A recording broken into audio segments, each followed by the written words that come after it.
Okay, I'm gonna mute myself because I'm really busy here, All right. especially during the beginning. Okay.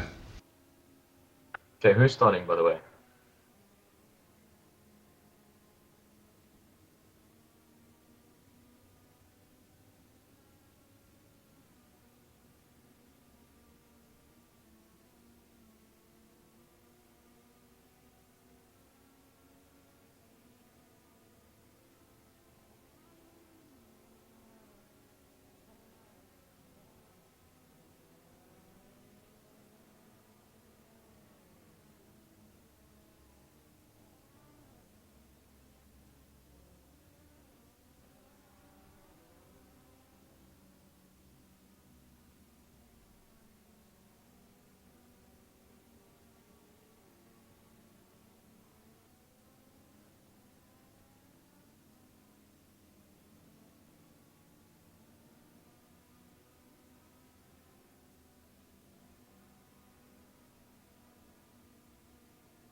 Good evening, all, and welcome to round 4 of the Race Department Le Mans series from Road America.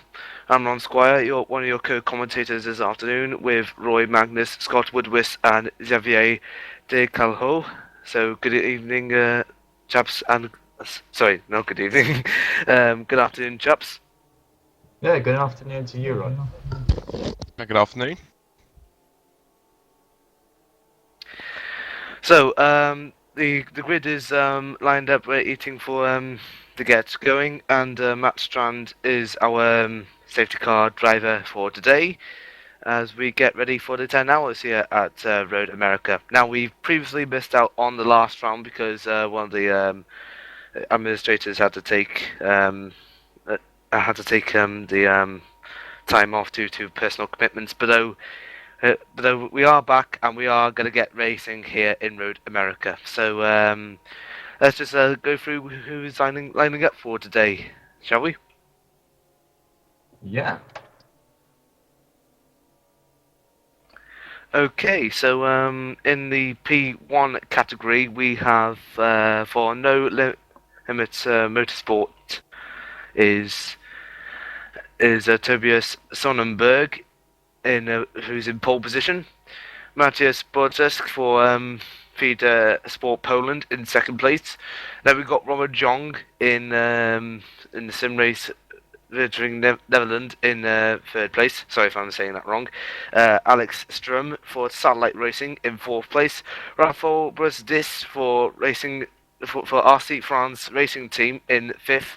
Sixth is 1066 Racing's Galen Maboljan. For SRS Racing is Oscar Hardwick in seventh place. In eighth is Terry Trion. Now mind you, this is the LP2 category as well, starting from Oscar Hardwick. Adam Kahn for Hell Racing Team Hungary in ninth, and rounding up the top 10 is Scott Webber in the Devil Racing Team. And the final of the LP2 cars is Norbert Serbin for the Simco Hungarian team. Now, as they go off to the grid, I will leave it to Scott Woodruff to announce for the rest of the grid with the GT1 and GT2. Scott? At the moment, I don't have the grid in front of me. Sorry, that sounds rather unprofessional, but whereabouts are you reading it from? Pop it in the chat. Sorry about that.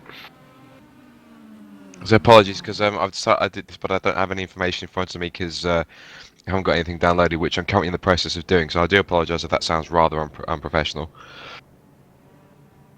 I believe the safety car is off, so the race is about to begin.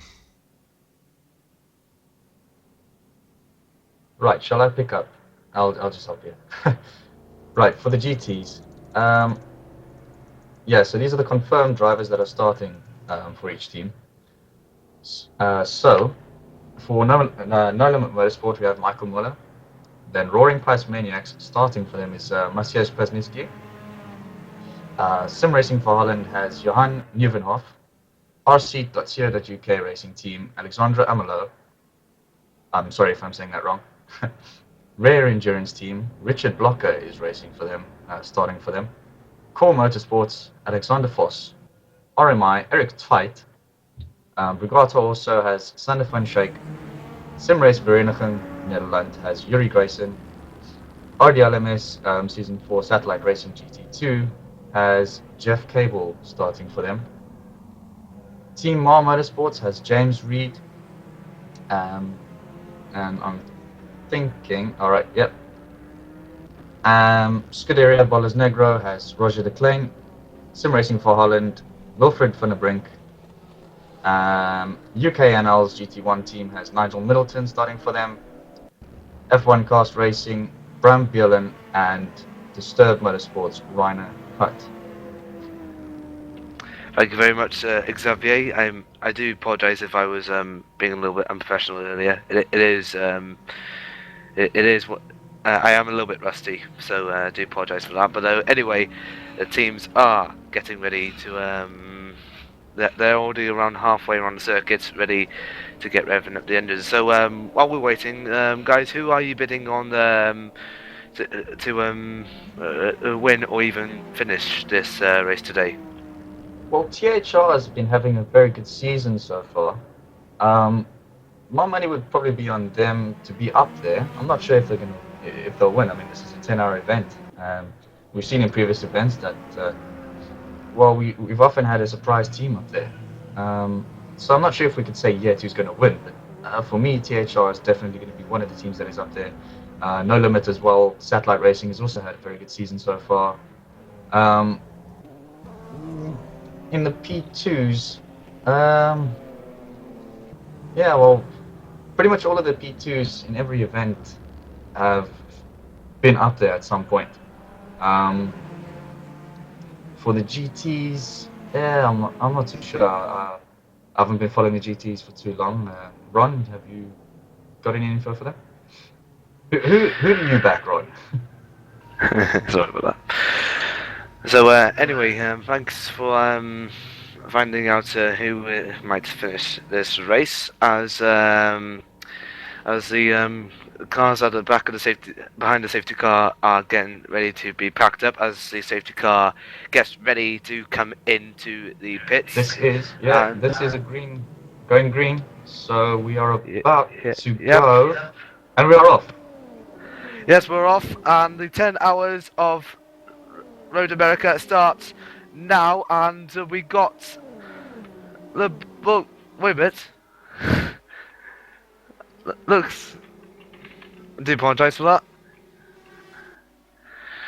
We got Sonnenberg just leading the pack at the moment, the whole pack. That means all the classes, and behind him at the moment, if I can find. Oh, it's James Johnson. Never mind. I'll let you go on with it. Oh my God, sorry. It is James Johnson, I believe, that he's chasing, and behind him is Robin de Jong. And those top three guys are actually really going at it for this first lap. Very, very aggressive. Fourth, just behind them, is actually Bohorodic, and he's hanging on to the back there. Alex Sturm for Satellite Racing is just behind that pack, slowly catching up. And yeah. Right. Okay, so I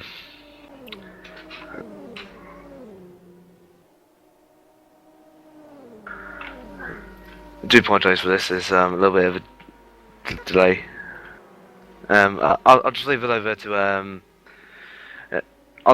to Roy, Scott, and Xavier to deal with it for a sec. I just need to do something for a sec.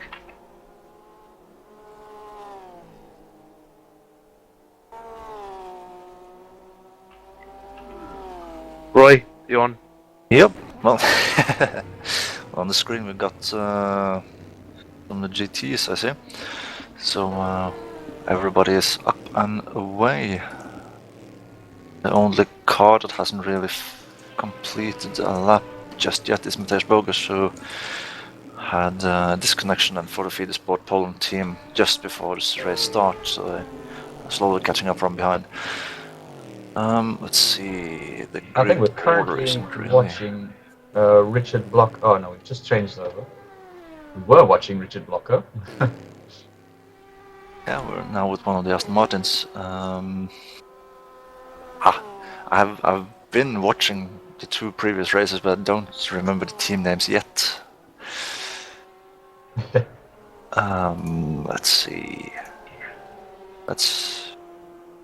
We're watching the lead battle, I think, in GT2.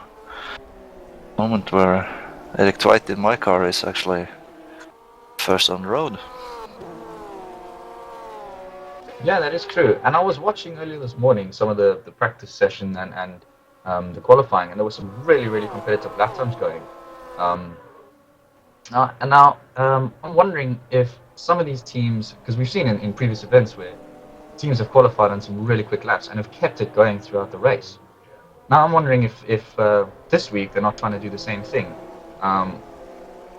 Going balls to the wall straight away. Yeah. Certainly looks like Eric is doing it. He has to build a gap until I get in the car. Okay, thank you very much. And I do apologise for earlier, but we are back. But I am back. Checking out the live timing, and as far as I know, the top 6, I can tell you, this looks like this. Tobias Sonnenberg is leading ahead of Robert Jeong, with James Johnson in 3rd, Raphael Budis in 4th, Alan Maboljan in 5th, and in 6th place is, I can tell you from here, is Oscar Hardwick. Yeah, Oscar Hardwick.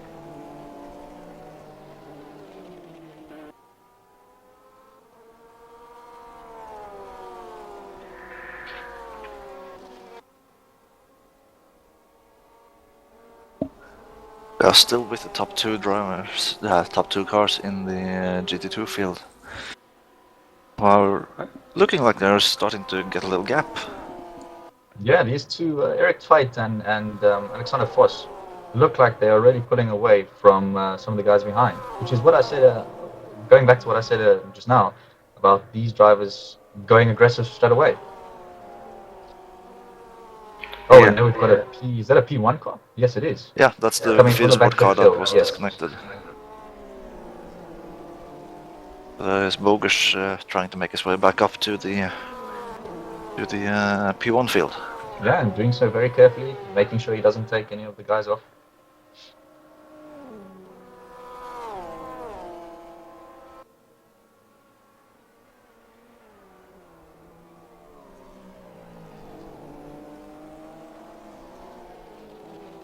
Well, I think it'll be another lap or two before the lead P1 cars are catching up with the rear end of the GT2s. Thankfully, that's when when everything is unraveling. Meanwhile, we got in the pits. Yuri Giesen is standing in the pits for Simrace for in Netherlands. Yeah. Have they had a disconnection or they haven't? Have they been hit? Feels like they've been repairing damage.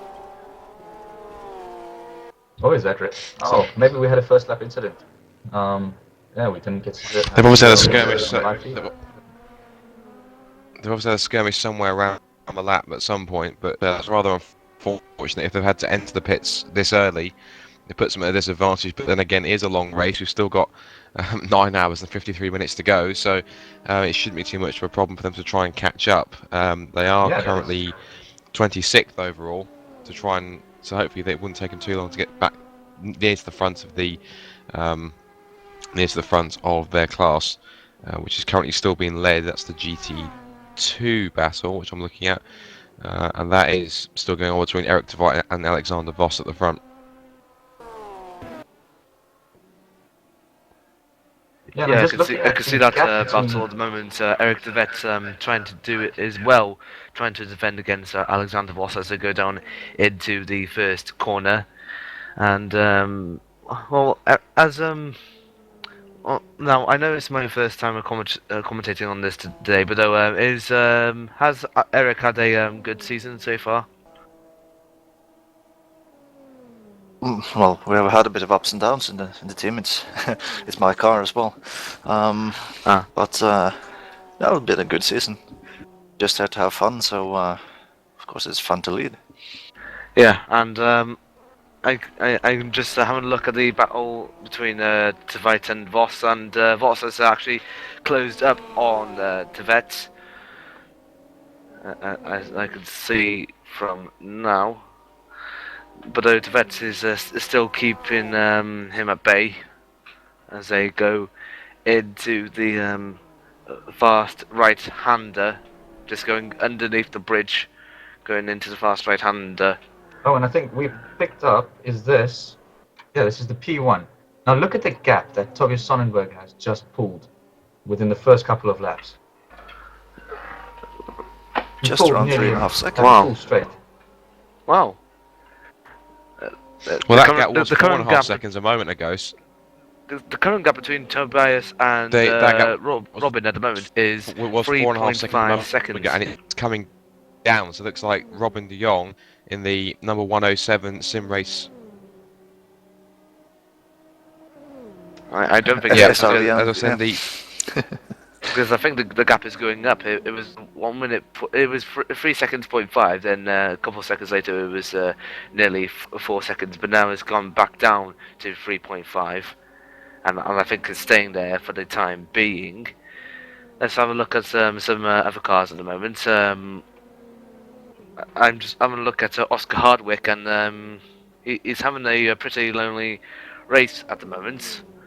In front of him is Bolgen, who's having a right go with Alex Sturm as they go into the last corner, And behind Oscar Hardwick, another man who's having a lonely race is Norbert Serbin. And behind him, rounding at the top 10, is Jan Pollet, who is just managing to stay in front of a three-man battle between Scott Webber, Ferry Chirion, and someone else. I'm just need to find out who it is. And there we are, Adam Cunn. Adam Cunn's leading ahead of Webber and Chirion. Whoa, sorry. Oh, and this is James Johnson and Robin de Jong. We're currently watching on the broadcast, and they've just hit traffic, and luckily they got through cleanly there, but that was really close. Right, I'm just going to have a look on the replay now. I'm on board with de Jong now. They're going into the fifth corner. Sorry, third corner. And yeah, Robert de Jong seems to have lost a little bit of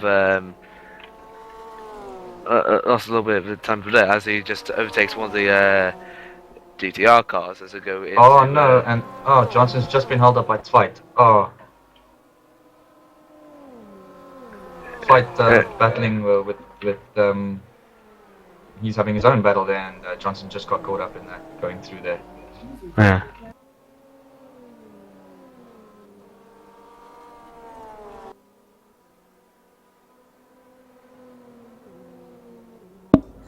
Well, and with De Jong and Johnson really fighting, that do help Tobias Sonnenberg a little bit. Then gap is now up to 4.5 seconds again, and it's still increasing. Good morning, and now- afternoon.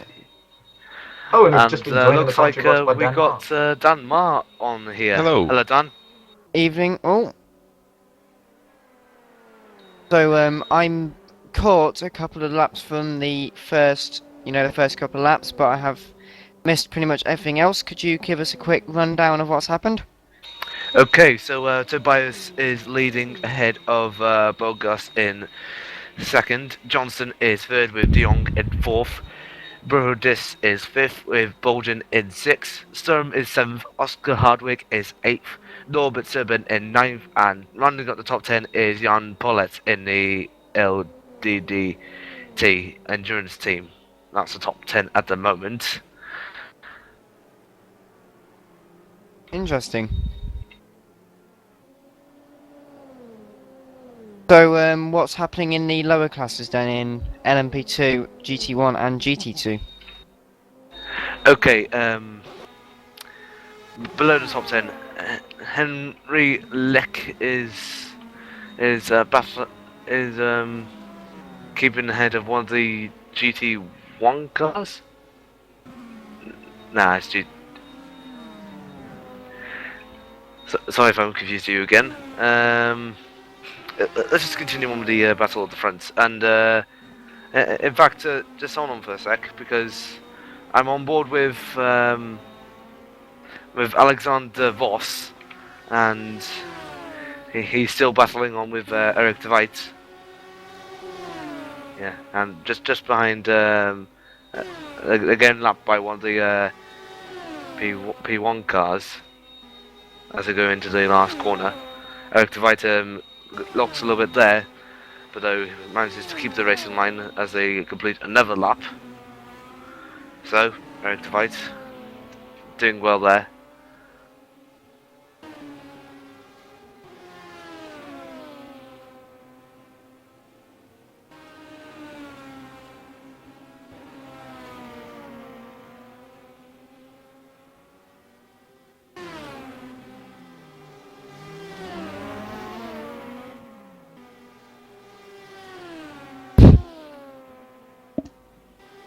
And that's intriguing. Just watching through the first sector, we've had the top three overall at the moment have currently pretty much matched each other in the first sector. So everyone's doing 39.6s, so that's a pretty competitive time. But No Limit Motorsport currently has the advantage because their last lap was a 1:46.8 compared to the guys last time around who were obviously caught up in some kind of traffic, because we've got the sim race Vereniging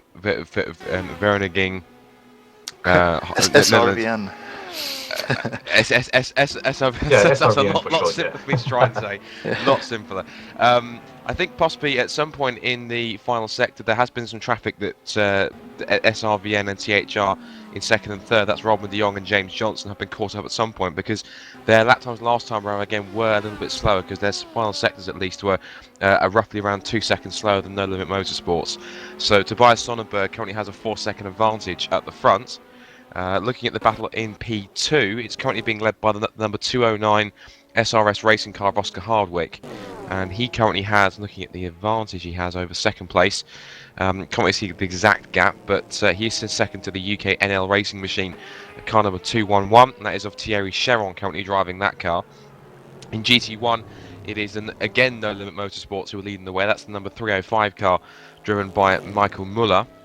And then in GT2, we've still got that fantastic battle going on between Eric de Veit and Alexander Voss.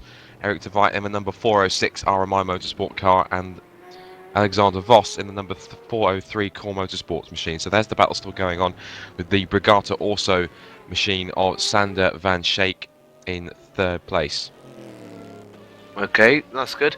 And as we see Sonnenberg just lapping one of the P1 cars, and Sonnenberg's gone wide. Sonnenberg's gone wide.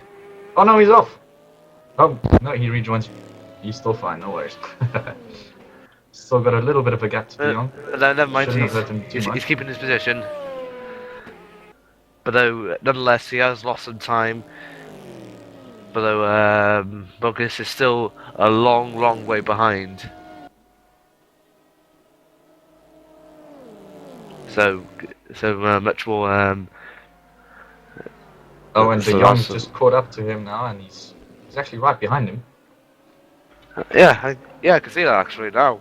As we go down into the final corner, and I just saw a bit of sandstorm. Did somebody go off? No, nobody No. went off. We're running up the hill now, down to turn 1. Look at the gap that Tobias Sonnenberg has pulled off of De Jong, just on that straight.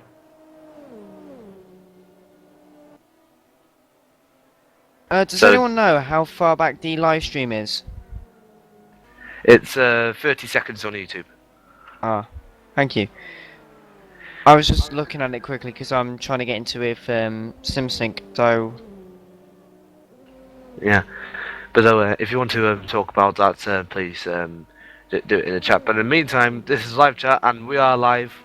Just keep on going, and right now we are looking at De Jong. Oh, De Jong's closed having- right up to Sonnenberg there. Sorry. Yeah, he has closed up really. As they go into one of the infield sections, as they come up to the section where they go on the right hand of which maximum speed, and one of the LP1 cars just went off just in front of Sonnenberg and De Jong.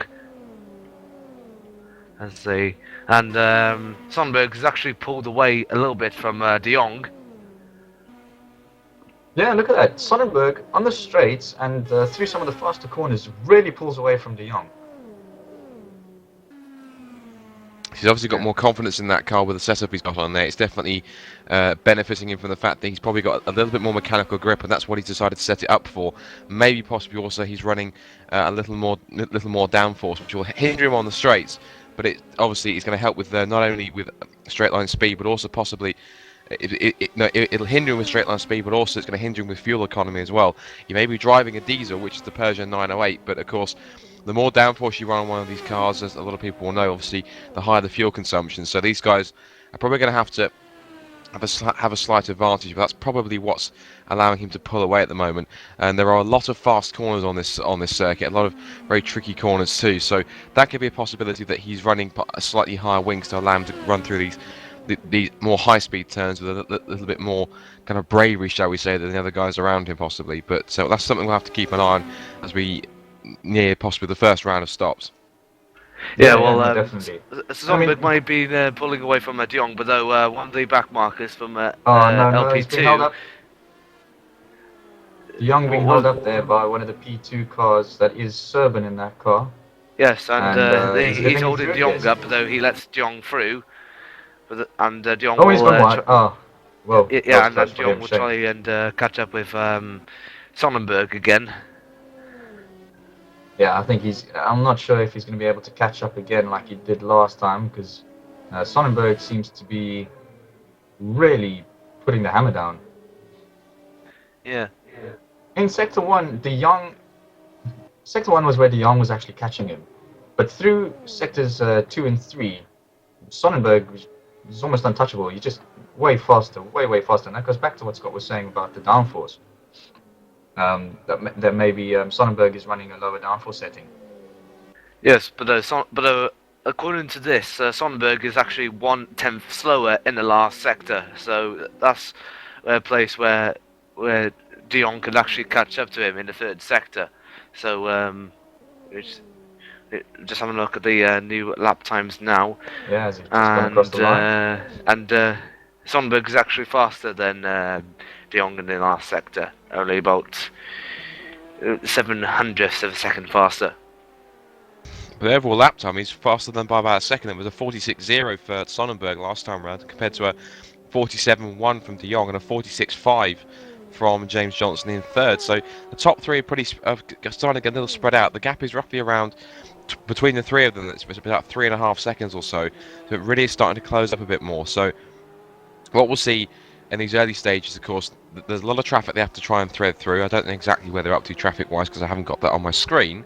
But they're coming through the first sector now, and already we're seeing that De Jong is a 10th up on Sonnenberg. So possibly, as I was saying, Sonnenberg was actually running possibly higher wings to help him through the faster corners. That's possibly what's causing that, because you can see there, it might just give him that slight edge down the straights, because there are some very long straights. There's about 3 long fast sections here at Road America. So possibly De Jong's running a slightly lower wing setup, so that's helping him in this first sector to close in. And of course, if he gets into the slipstream at all, that's definitely going to help his gap as well, because that is really going to give him an advantage down the straights.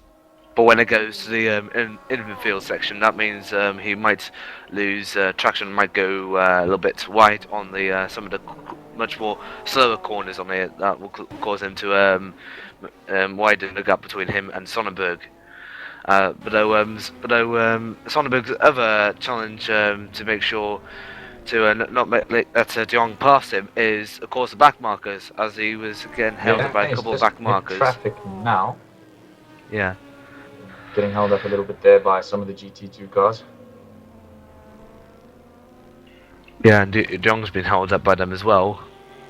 And he gets parked between both of them. And let's bring you up to date between that battle between Vos and De Vet. As you can see on your screen, De Vet has been passed by Alexander Vos as De Jong goes past them, going down the long straight into turn 3, and Sonnenberg is being held up by one of the P2 cars. Oh, we're actually watching a very good battle between Nieuwenhof and Hut in the GT1 cars. That is Hut in the Aston Martin, and Nieuwenhof in that Corvette. Oh, and Nieuwenhof had a bit of a moment there running wide. That was close for him. Yeah, but Nieuwenhof is trying to gain closely on Imlot as they go down into the first corner. So it's between Nieuwenhof in a Chevrolet Corvette and Amlot. No, wait a minute, it's not Amlot. It's... Oh, who's behind? It's right near Hut. It's right near Hut in the Disturbed Motorsports car. There goes Bogac just behind him. How far behind is Mateusz Bogus now compared to the other LMP1 guys? He should be pretty much on the tail of that field now. Not really. Well, he's still got time to make up. Yeah, he's still got to negotiate the SRS racing machine of Oscar Hardwick, who's currently leading P2. Oh, there's a spinner, and that is Serm, who's sitting there in the middle of the track nearly. Yellow in sector 3. Very easy to do that into that corner, as it is quite tricky under braking, but I mean... Looked like an Audi. Yeah. Sturm is getting passed by one of the GTR2 cars. And just to bring you up to date with the gap between Sonnenberg and De Jong, only 3 seconds separating both of them. Anything can happen in this 10-hour race, so keep on watching. And here comes Sharon. Oh, no, no, no. Oh, and they've touched. They've just touched. Hut and Sharon have just touched. As Sharon tried to get around Hut, and that's not gonna be good for Hut. And he spun it around as he tries to rejoin the track. And I see Sturm's going as well again. And there he goes. Oh, that was not a clever move by whoever was trying to go through there. Sorry, hang on. that was not clever. Going into that corner like that. Could have just been a little bit more patient, and both cars would have still been alright. But Hood seems fine. He seems like he hasn't had too much damage, or he hasn't had damage at all. He seems to be driving perfectly fine. And we've had a pit stop in P2 already. Norbert Serban for Simco Hungarian team has been into the pits for some reason. It's a bit early to start the pit stops already. I think he had spun earlier on, and maybe someone had run into him and we missed that on the broadcast. Yeah, and he's sustained damage, so he might be yeah.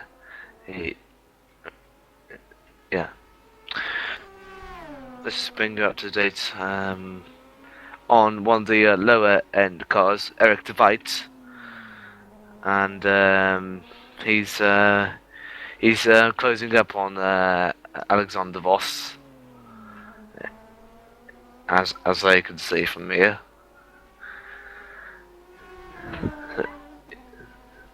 So yeah, Eric de Veit is closing up on Eric de Vos, and will try his best to get past him. And he's got possibly an LP2 car behind him.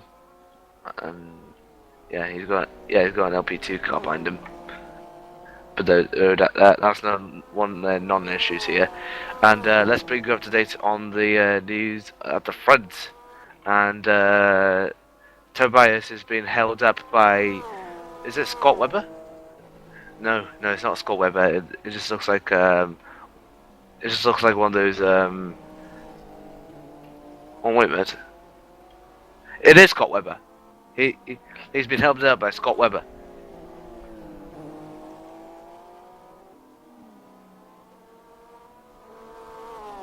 And now looks like Scott Webber's going to hold up De Jong as they go down the pit straight. And Scott Webber just lets him through. Fantastic.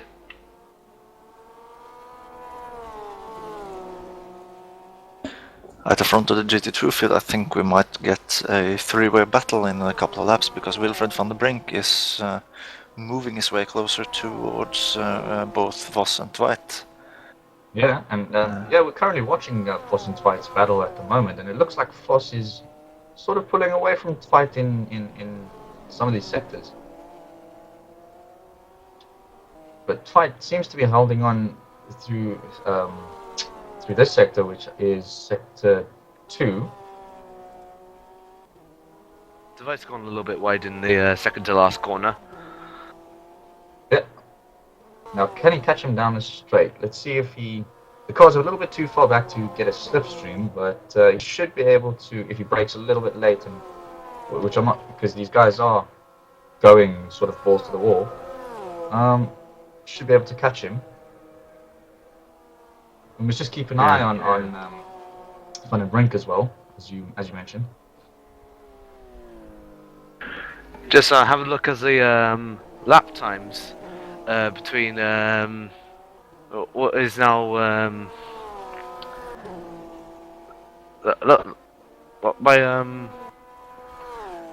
just have a look at the lap times between Sonnenberg and De Jong is 2.5 seconds, so Rom De Jong is still catching up to Sonnenberg, despite that incident earlier. Well, it did look like when De Jong and Johnson was fighting that Sonnenberg did get a little gap, but it's narrowing down a bit now that De Jong has gotten loose. Yep. Right, so let's have a look at the fastest lap times at the moment. Sonnenberg has the fastest lap of the race with a 1 minute 46.003, and second place is not Robert De Jong, it's Matthews Bogos with a 1 minute 46.045. So that's 400ths of a second off Sonnenberg's time. De Jong is in third place, compared to lap times, just about 2/10 of a second off. Then it is James Johnson, Borodis, Bolden, Sturm, Hardwick, Chiron, and just rounding up the top 10 for fastest laps is Norbert Chiron, the Serban.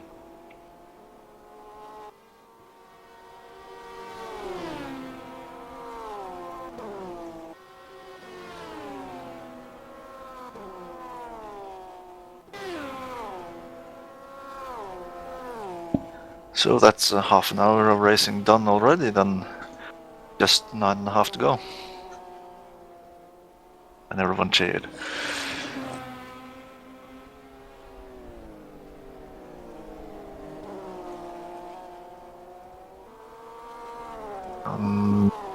From memory, we should be closing in on the first prototype pit stops now in somewhere around 20 minutes, I think. Or between 15 and 20 minutes. So it'll be interesting to see who is running on hard tires and double stinting and who is running on softer tires and changing them at the stops, because I know the one of the early races, the R-seat guys in P1 were racing on harder tires to keep the pit stop or the stopping time in the pit stops shorter than the competitors. Yeah. But now, Oh, the harder tire, does it not? It obviously reduces your grip a lot. And how much slower are the harder tires compared to, say, the mediums or the softs? Well, I haven't really done any testing on that one myself, so I'm not really sure. It doesn't really look like there are too big differences while looking at lap times and such track. So maybe they're all on the softer tires for the first stint. We'll just have to wait and see for the pit stops, I guess. Yeah, that is. Yeah, probably. We're currently watching Foss fight and Geisen. Now, I'm not sure. Maybe one of you guys can help me here. If Geisen is racing against Fight and Foss. Or if he's going a No, lap I down. guess he's a lap down. He had this issue earlier on, so they were stuck in pits for a while, so I guess he's a lap down already. Yeah, Jason's not having a good race so far. Neither is James Reed, who's actually last. Jason is lapped, but only Oh no, wait, hang on. second to Well, last. Look at this going through here, these P2s trying to get through the GT cars. Do they get through safely? Yes, they do. That could have been ugly.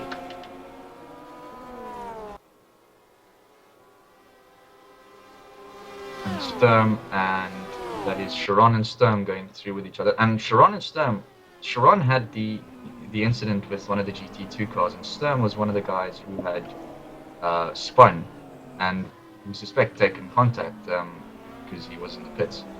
And these two seem to now be having a really good battle. And there goes the leader through Foss.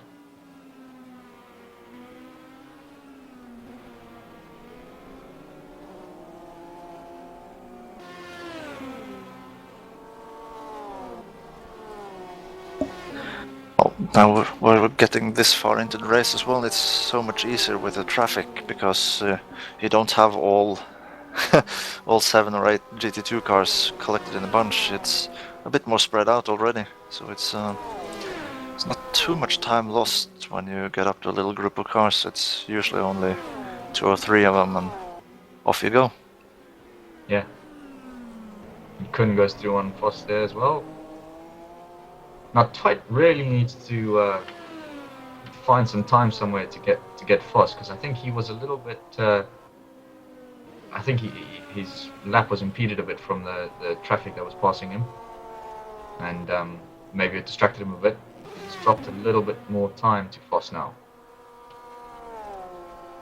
And now it's got Wilfred van der Brink coming short. No, sorry, I was wrong. It's the wrong red car. Sorry.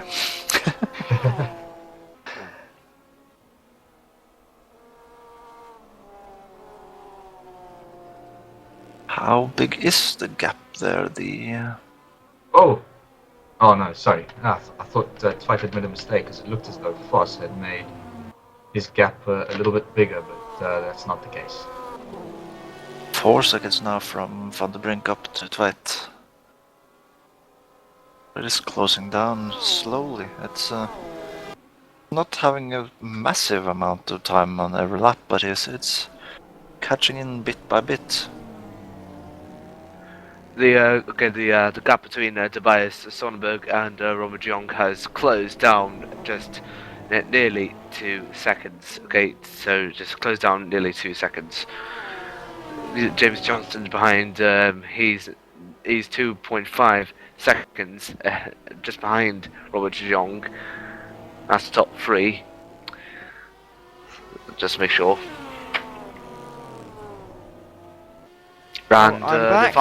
And the fastest guy on the track at the moment is Bo Gust,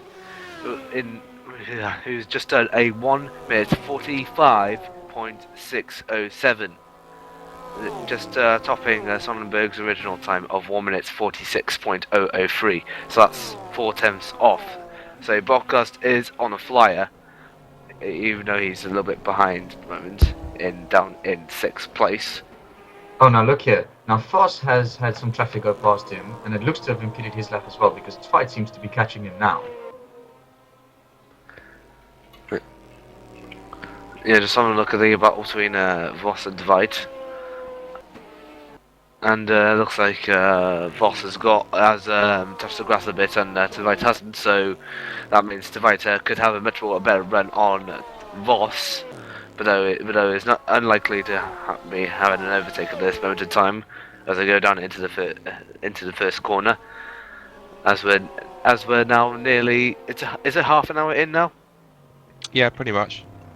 Okay, so it's nearly half an hour in, and looks like Twyte is under threat by looks like one of the. There goes Scott looks like Webber one of the, and Bielan going straight through there. Yeah. Oh, Webber being held up by Foss there. He's not happy with that. He's not happy with that. Flashing his lights furiously there. Right. Replay. Because Webber, of course, has to get past Foss and that GT1 car. Okay, so he's one of the wait, did someone Lamborghini. spin there? No, never mind. Sorry. So going down into that third corner. One of the Murcielago goes past him after he flashes the light. Also goes past Scott Webber, and as a result, Alexander Voss has. Yeah, Eric's fight is right on him now. Look at this. Has the gap reduced from Eric de Veit. So Eric de Veit might have a good run on him now, as they go down the. And look at that section of the track, look at and looks like De Veit might have a good run on him as they go down. He's in a perfect This is place. close, and he's going. He's pulling. Is De Veit going to do it? He's doing it. Too wide into the corner. No, he's done Oh, it. they just touched. Fantastic. But no, he's run wide slightly. And Boss is going to try and come Will it be back too at him wide as they again? go through Thunder Valley. Yes, the boss is going to try and. Oh, a bit of bumping and Twice off. But that was definite It's pushing back on. from Voss there, Lucky you. but Twyte Fight managed to using get all through. his sim racing experience there to just keep the car straight. I mean, getting attacked from behind like that. That looks was like quite a hard chance. and Scott Webber stops. Scott Webber stopped on the pit Scott's straight. retired, but no, that's not on the agenda now. As Voss Whoa, tries whoa, to go whoa, whoa. on the outside of him. badly. Will he do it? Or will he back out of it? Will he be clever? Yes, he is. Alright, No, good. Voss is backed out of it. Is he gonna he get might the try track again. back? Back. He might try again on the inside, going into the second corner. Will he do it now? No, this he's done time? it. Oh, Oh, fantastic! he's gone straight. Good move. This is Brilliant great pass great from Ross racing there. from these No, guys. he's not done yet. Dwight's going to come back in as they go down the back straight underneath the Sargento Bridge. Give and him up some towards turn space. 3. Oh, and this is close to Oh, he's Dwight. trying to run him. He's trying to run him out of space. Dwight's feisty, he's only 15 years old. Yes, but Dwight's going to go on the outside. Dwight's Surely not. No, Surely too not. wide That's on that impossible. corner. Look at that. Oh, that's Yeah, incredible. And they're both touching. They're both touching. Yeah, Look well, at this. And it's still side by side. It's quite wide. No. Slightly wide. That was Look some of at those that. He's already going to come back straight at him. Is he going to go on the And now inside? they've got And someone. looks like They've got one of the PT P2s, I cars think. just That's got the on that's the Gary Allen Martin Bulgin Do not disrupt Acura. this battle. Yeah, and Look at this. and- Look and at this. looks No, looks no, like, Audi, sorry, Audi. Was that a bit of a touch? Was that a bit of a touch from Fight? I would say it was. Yes, I had a little bit of a touch there.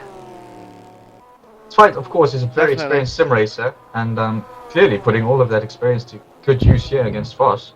Absolutely. He's And experienced, but he's only 15 years old. That's the incredible thing about it. He's absolutely Yeah. flying at this point. they're going in that section Rather again, rapid young Norwegian. and the device going on the Look at this. outside this time. And it's Look good. at he's this. done it It's again. good. This is Oh, that was Oh, incredibly close. This is some great racing between some And- two very respectful drivers. and that was a there. different- Oh, Oh, okay. As I say, that that's commentator's so face. Let's go wide. He's gone wide. Device got past him. That was a bit of a tag from Fight though on Foss. As I that was say, a little bit these guys are cheeky. doing some very clean racing. But he's Commentator's still first going to there. come back at him. Whoa! Oh! What happened there? That was a- He hit a bump. Same thing, and he's in the middle of a track. He's hit the wall. But Voss has sustained Oh. some damage. What about Tveit? No, Tveit still Foss keep is on the one going. that's come off second best there. Tveit has lost. Voss has one That of is the other very cars unlucky in the for background, but Foss there. Tveit I think he has just hit one of won them. his about half an hour long battle with Eric Tveit. As we're now just less That is than, very unlucky for Foss. as we now just I think have it's about less than 9 hours and a half to go. And I have It had looked a as though little he had bit hit look one of at those nasty sort of curbs heading into the pits though, or he had gone. It looked as though he wanted to go into the pits, but I think they were trying to get out the way of some of the leaders coming through. And he had just got a bit on the grass, and he had hit something, and the car just sort of went up on two wheels, and he couldn't hold it. But it looked like it was an invisible wall or something, because you do Yeah. get that in some R-Factor tracks. That's the case. That's rather unfortunate, because that was what could have been a fantastic battle, but Oh, but he's could going have up still on have been. James Reed there. That could have still He's been a not- he's fantastic battle. It doesn't look as though he's got that much damage, because he's still pulling away from some of the guys further behind. No, I don't think James Reed is pulling away because he's getting past and lapped. No, he means he means Voss is pulling away from those guys, not Reed himself. Right. Well, that was exactly the same thing that happened to Scott Webber, which we did see at the side Yeah, of the road yeah. there. He hit that a little edge in the pit wall, it looks like, and shot Oh, but look at across the this! track. Look at this fight that we're watching on the broadcast now between Blocker, Geisen. Yeah, that's Blocker, Geisen, and can't see that. Hardwick's coming behind there just to get past. and then- so there's Hardwick- Nivenhoff and James Oh. Reed. And Hardwick's trying to go on the inside And this of Soderbergh. Oh, Blocker, no. and Oh, James Reed's looks gone like wide. Reed's gone off. Reed's gone off, but there's that. Has he hit the wall? Yes, he's hit the wall. Have a good head run on one of the Corvettes, and he has done. And Soderbergh trying to get through here as well. As which looks he has like done, he's to block Sonnenberg. Is it Sonnenberg goes past one of those Corvettes. As, But look at how many cars are Sonnenberg going into is turn one now. caught up Look with at that. Hardwick as they Oh, go this down is- into this is the not going well. first corner. And This does Hardwick not is look left good. by. Good boy. Look at all those cars going into turn one. Wow. And they've got to go past Voss, which is quite ironic because of everything that's been going on with him at the moment. Things But they've have got gone past well. him. This is the trouble with that some of these faster guys are going to have during the. Oh, Johnson's just that was giving really Blocker close a from tag. the P1 car. That was Johnson just giving Blocker a little bit of a tag there. I don't think that was intentional. But you see, this is the kind of thing that happens during these races. Is when there are GT1 battles and GT2 battles going on, and these P1 cars need to try and get by. It's really difficult for them to do it without either screwing up the battle or making a pass on the guys that they're trying to get around, making a pass that's, you know, safe. Because I mean, this is a really tight circuit in some of these places, and some of the places where they're trying to get. Oh, look at this! Look at Blocker on Voss. That's like what I'm saying now. That kind of a pass, it takes patience rather than, because I mean, you're not racing the guy. And what's So also rather be important patient is that to it's a get very good around point. It is, and also what you talking about, the circuit's very narrow. And for example, when you're a GT1 or a GT2 car, when you're battling with someone on track for position, because Blocker's now chasing after Neuenhoff at the moment in the sim racing for Holland Corvette. And what's important is that when you've got to let LMPs pass, of course, and sometimes the LMPs take a while to get past one. They get past you and then take a while to get past someone else. So effectively, what it does is it compromises you in a way, because then you've got to wait for the LMP car to clear the guy you're racing and also try and catch him once again, because effectively he acts as kind of like a blocker in between. Well, not to use the euphemism, because of course his name is Blocker, but you know what I mean. It's effectively it's as frustrating for the GT cars if they're battling for position as it is for the LMPs trying to get through. We've got Sonnenberg in the pits, race leader Tobias Sonnenberg, who's brought the race leading. Yes, De Jong is now leading. Johnson is in second. Others in third. Sonnenberg is still in the pits, most likely to be down on maybe rejoining in either between 7th to 9th, I think it is. No, he's still in the pits and he's still in 4th position. So this is the top 6 at the moment. De Jong is leading from Johnson, Borodis, Sonnenberg, Bolgus and Bolden, and then it's Oscar Hardwick, Strum, Chiron, and Politz, and just rounds up top 10 moment. Oh, that's what happened to him then. Nigel Middleton then having small disconnection issues, which resulted in a penalty, so he'll be back out in a couple of minutes. And looks like Sonnenberg is just leaving the pit lane, and it also looks like he's given. Oh no, he's out. No, it's balked into the pit lane. Sorry as well. That's right. So let's just now look at this. Fight and Brink. Brink is right on Twite. Jong's gone in the pits. Brink is right on Twite. We're watching this on the broadcast now. He's closed right up and giving Twite some hassle here, actually. So that means Johnson is now leading the race, and Johnson's gone in the pits as well. So what it's getting, and so has Borodis. So all the guys in the top 3 is in the pits at the moment. So that means in the pit lane as well. Take the lead of the race. Whoa, Van den Brink is right on Twite here, and he's going for the move into turn 1. He's got a great toe. He's pulling alongside. Let's also, see. look at that. We've got the Corvette might want to follow him through. That's Nieuwenhof going to follow him through on Twite. That's his GT1 No, he's team, being patient. He's being patient there. And Twite actually, are they too wide here? Yes. Twite's had a good run out of that corner on Van den Brink. and look behind, because this is a great chance for Blocker to get past as well, because look at this. Yeah. So these two guys, this is effectively, this is 4. They're following each other through. I think. And here comes Sharon, who's had an incident earlier with one of the slower cars, I must say. Am I right in saying this is the battle for the lead in both? It looks like Brink is going to try on the outside of Device. Oh, Sharon has no space to get through there. It doesn't quite work.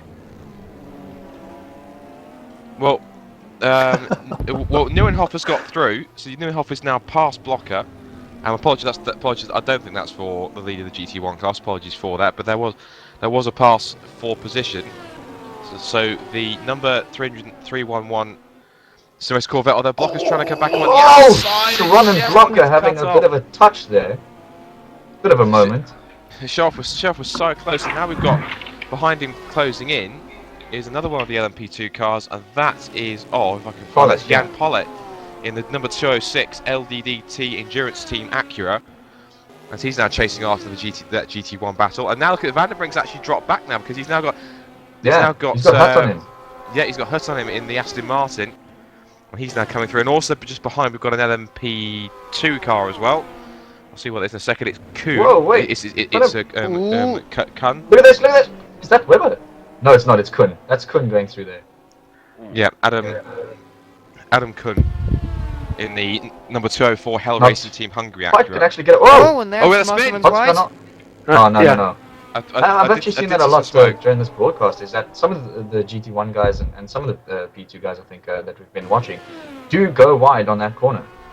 And it looks as though they're going off, but that's just their racing line. Yeah, we've got Neuenhoff under attack again. Blockers, they're going to go to the outside. Neuenhoff is getting defensive into turn 1. They've got Kuhn just behind, looking to lap them. But And Neuenhoff we got holds the line. and we also got Brink And trying Brink. to get past Dwight. But Dwight, Oh, keeps Dwight on got the a little line. bit... Did he? It looked like he had a bit of a slide through there in that corner. Well, he held it well, if that's the case. Yeah. No, it did look like the car got a bit loose. But now they've got now they've De Jong behind in one of the LMP1 Peugeots, and he just sweeps past effortlessly. Look at the speed Glides difference of that. Glides past as silent as a vacuum, as these diesel LMP1s do, and he continues on his way. And De Jong himself, if I look on the live timing, is currently situated. I think he's third or second. Well, he's currently showing as the leader at the moment on my screen. Oh, so then what has happened Yes, to Sonnenberg? he's showing it as the leader on the live timing on Has Sonnenberg gone in the pits? live timing, but right here, Yes, he has. Yeah. right here on the R Factor garage screen, sorry to be a bit technical, is actually the fastest laps. And right now, the fastest lap at the moment is by Tobias Sonnenberg, a 1 minute 45.5. Just leading ahead Well, of Focus with a 1 Sorry, minute Van 45. der Brink, trying to get in on fight here. Getting quite close.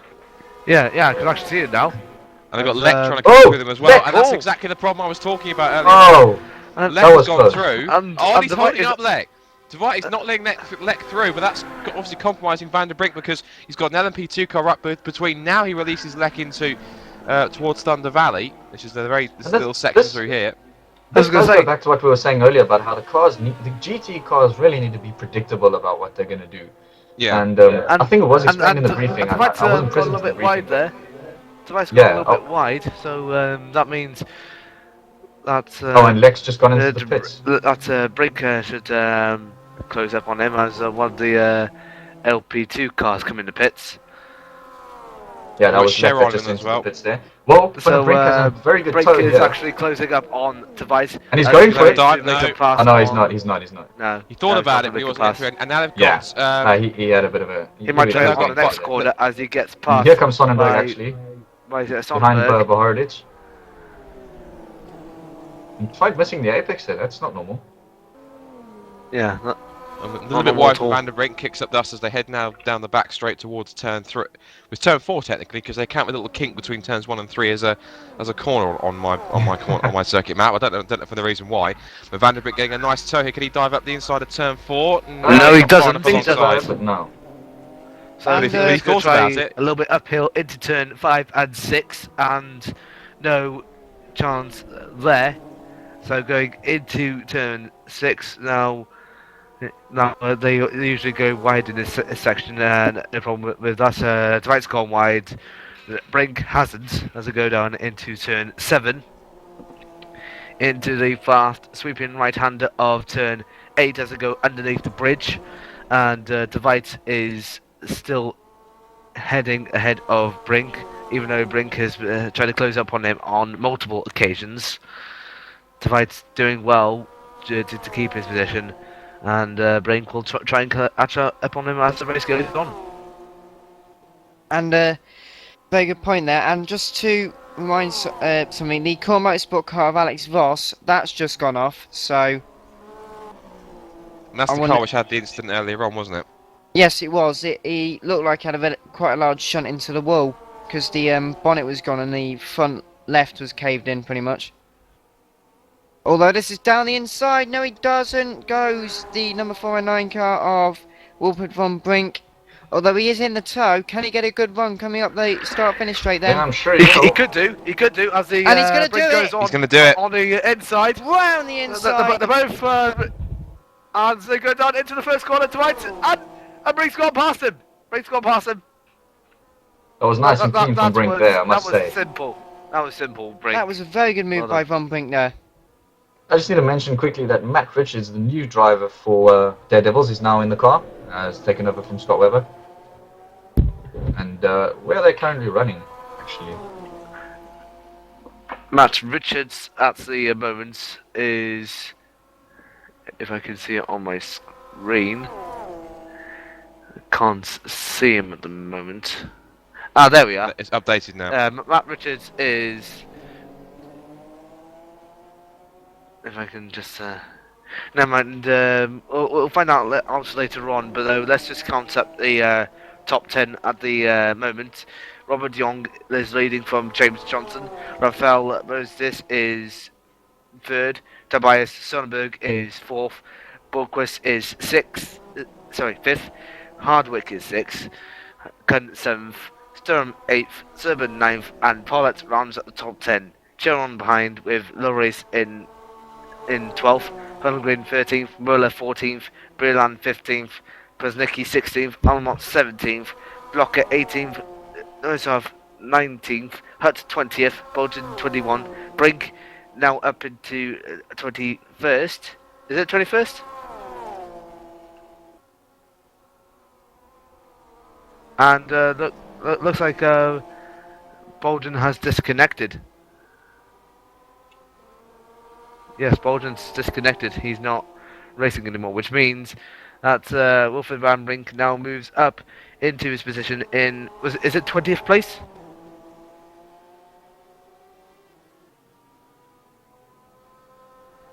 No, I can't tell you. I don't have the live timing in front of me. Okay. With a 1066 racing car, Gary Allen at Martin Bolton is still showing as 21st overall, which probably does make sense because they've covered more laps than some of the GT2 cars. He's now starting to fall down the field. Now they're starting to catch up lap-wise because the GT2 lead battle has now just got past them on the road in terms of classification at the moment. So they are now classified 21st and 22nd, and the number 108 car, which unfortunately has retired from the race just before the hour mark, is now falling down the order again. He's now classified 25th, but that of course will go down a lot more as the race progresses, and he will go to the bottom of the field along with... Look at the blocking from Van den Brink there. I'm sorry, just looking at the broadcast, look at how Van den Brink is really blocking tight into some of these corners. Yeah. He's not moving off his line, but it's very clever racing from him. Yeah, Dwight is going to try wave left. Oh! Dwight's just been smashed! He's made contact! That's one of the P2 cars that, again, what we were saying was earlier, the Serban. P2 cars just not being patient enough going through there, and Dwight, unfortunately, bared the brunt of that. I'm like, what are you That doing? was- Why did you crash to fight like that? That was Norbert Serban in the number 202 Simco Hungarian team Acura LMP2. Yeah. And that was a bit. I'm not sure quite. I'm cut as to what was going on there. I think maybe Serban went for a gap which wasn't quite there. Yeah, I Despite think getting he was sideways just through being the kit. impatient and wanted to get through quickly, and thought that Dwight might leave him some space going into the corner, and that was not the case. And well, contact was made, and Dwight bared the brunt of that. Well, I mean, to be fair, you can't really get into it too much. Obviously, yes, GT cars have to leave room for the LMPs, but still, he was more focused on trying to keep up with Brink. Van der Brink. Yeah, Van der Brink, yeah. So, but of course, he has to keep one eye in the mirror to try and let the LMP2 cars through. We've now got Cheron, Oh, and Are those cars Bagus all battling? going Are through. those cars all battling? Those P2s in fast. Let me have a look on the live time quickly. Yes, they are in fact. That is for position. Wow, and that is actually And very... that's for. Sorry, I'm looking for the Yeah, that's classifications Chiron. whereabouts in class. That is for. That's for Chiron and third Pollitt. and fourth. No, that's for fourth. Yeah, that's for. Well, Serban, Chiron, and Pole are all battling over third, fourth, and fifth in class for LMP2. So this is actually an on-track battle between these three. Of course, Serban's still out in front despite the contact with Dwight just moments ago, and they've just been lapped by the Peugeot of Matthias Bagus, who's driving in the Feeder Sport Poland 908. Whoa! Sonnenberg and Bohordic here. That was a very good battle there. That was shaping up. In GT1 we have a problem with the UK NL racing car with Nigel Middleton behind the wheel. He's been disconnected from the game and has rejoined a number of times. So they are dropping down the order in a very fast way. Okay, so as a result, there's been two connections. First is Alan Bolton for 1066 Racing, and to bring us right up to date, Nigel Middleton for UKNL Racing. Yeah, and Alexander So- Voss has left the game, and Oliver Ernst has come in, so that's basically a driver swap then for the core motorsport car, isn't it? Just quickly, we've got side by side Bohoroditz and Sonnenberg up towards turn 4. The two 908s who going to be last of the late breakers. And And Sonnenberg just holds on, but Bohoroditz, no, in fact, that's Sonnenberg getting through. Apologies. So Sonnenberg has managed to get past. So that means that Bohoroditz he's now there, yeah. into. Yep, he's now into third place, so he's now into a podium spot. Of course, it's a bit early to do that. I'll He run was leading down earlier. he was. That's correct. He was. I think he was. I'm pretty sure he was the pole sitter, wasn't he? Yeah. Sonnenberg. So he Oh, is and being doing held pretty up well. by Kun, just a tad there.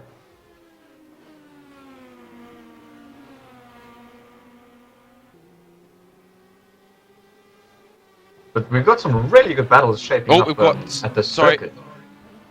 Sorry about that. We had there was a yellow in sector 2, but that's now been cleared. Just saw it on my live timing, so someone's obviously had it off somewhere. But it's carrying on.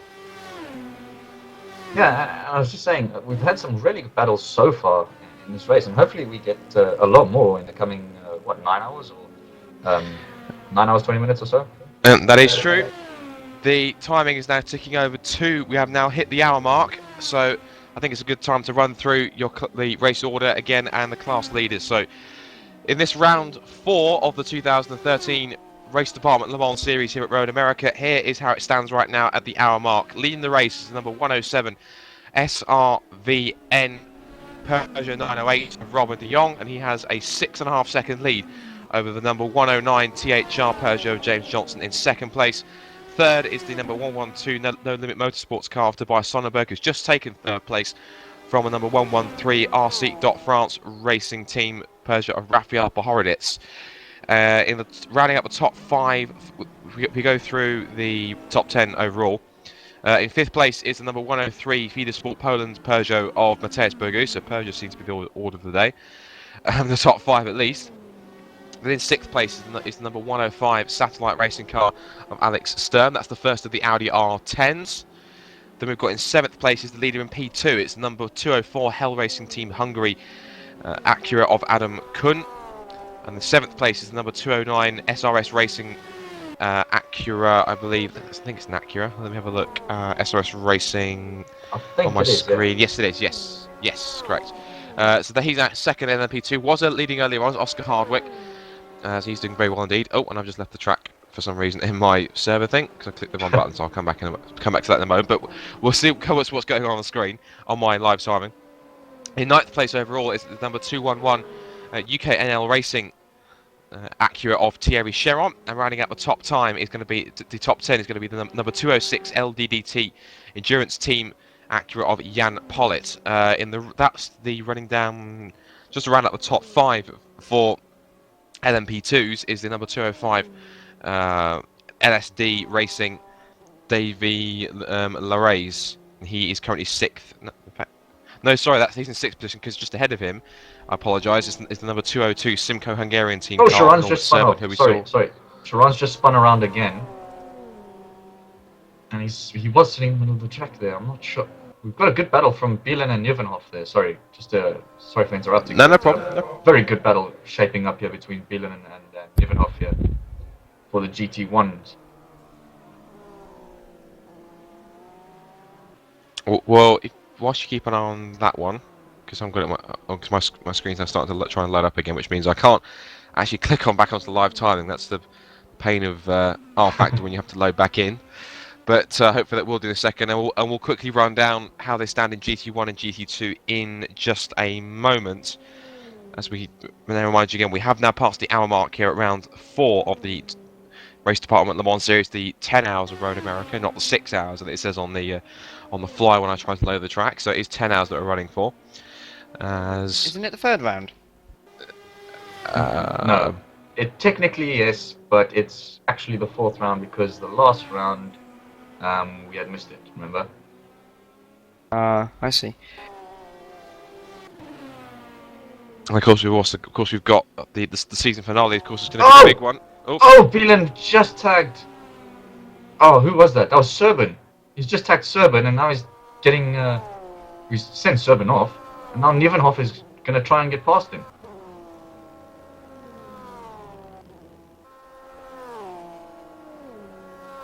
Serban gets going again. Just very, very quickly run through how they stand in GT1 and GT2 then. So your class leader in GT1 currently stands to be the number 309 rseat.co.uk racing team car. As to what car he's driving, apologies, I'll quickly have a look. He is driving one of the Corvettes. That's the rseat.co.uk racing team Corvette, and that's of Alexander Amelo, who's currently driving that one. Second place in GT1 is currently 18th overall and 15th overall and second in class. Is the number 303 F1 cast racing machine of Bram Bielen. Yeah, and that's Bram the battle is- that we're actually watching now is Bielen and Nievenhoff. Absolutely, that's Bram Bielen doing fantastically well in the wonderful looking Lamborghini Murcielago. In fact, he's doing very well there. I know the usual car of choice is either the Corvette or the Aston Martin, but it's nice to see a Lamborghini up at the front. Yeah, it is. Fighting for podium places in a GT race, because I know that car in real life wasn't the fastest. Usually, if the car ran, I know for a fact that when the car ran at Le Mans under the J-Lock guys, the Japanese guys, they used to. I remember one year, I think it was, they hastily put that car together, and then when the car started to fail, they were using parts from an actual road car version of the Murcielago, and obviously as it's a race car, of course, they much more higher much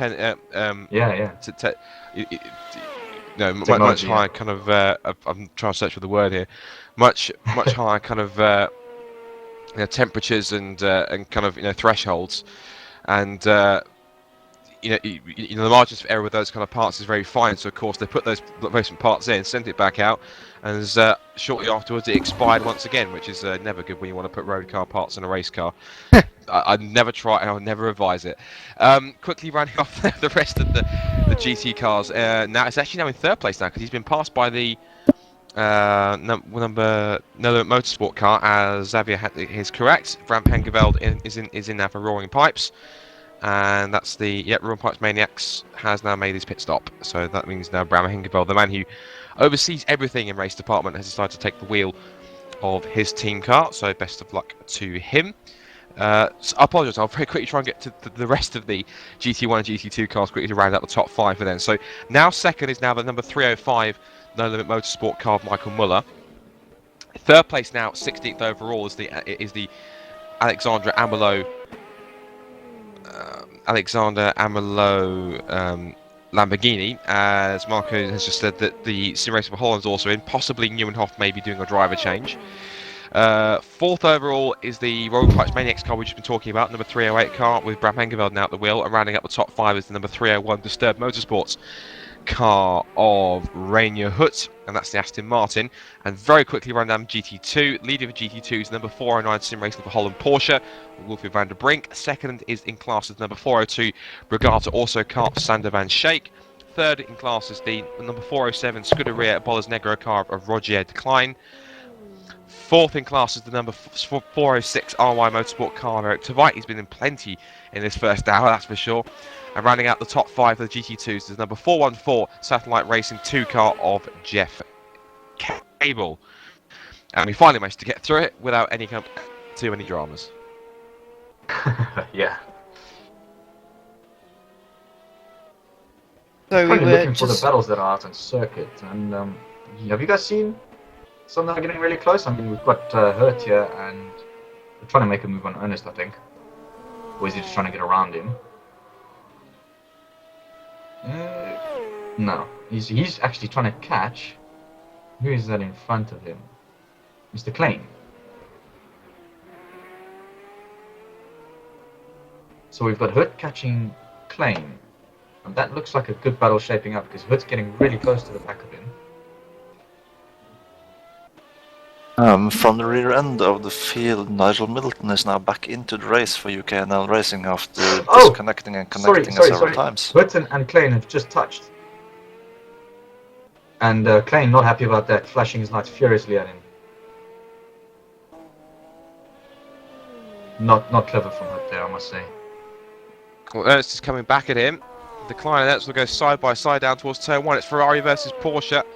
and Ernst has now gone back through. And I wonder possibly that was, well, I'm not suggesting that Klein did that intentionally because he felt guilty about the contact, but that certainly looked like it was an easy enough pass down the pit straight. But De Klein is now going to stay close through turn 3 as Ernst in the Porsche locks up. That's the Core Motorsports car. So obviously they've had a driver change now. That was Voss driving that car, but now Oliver Ernst has now jumped in for a stint. And Nieuwenhof's coming behind them.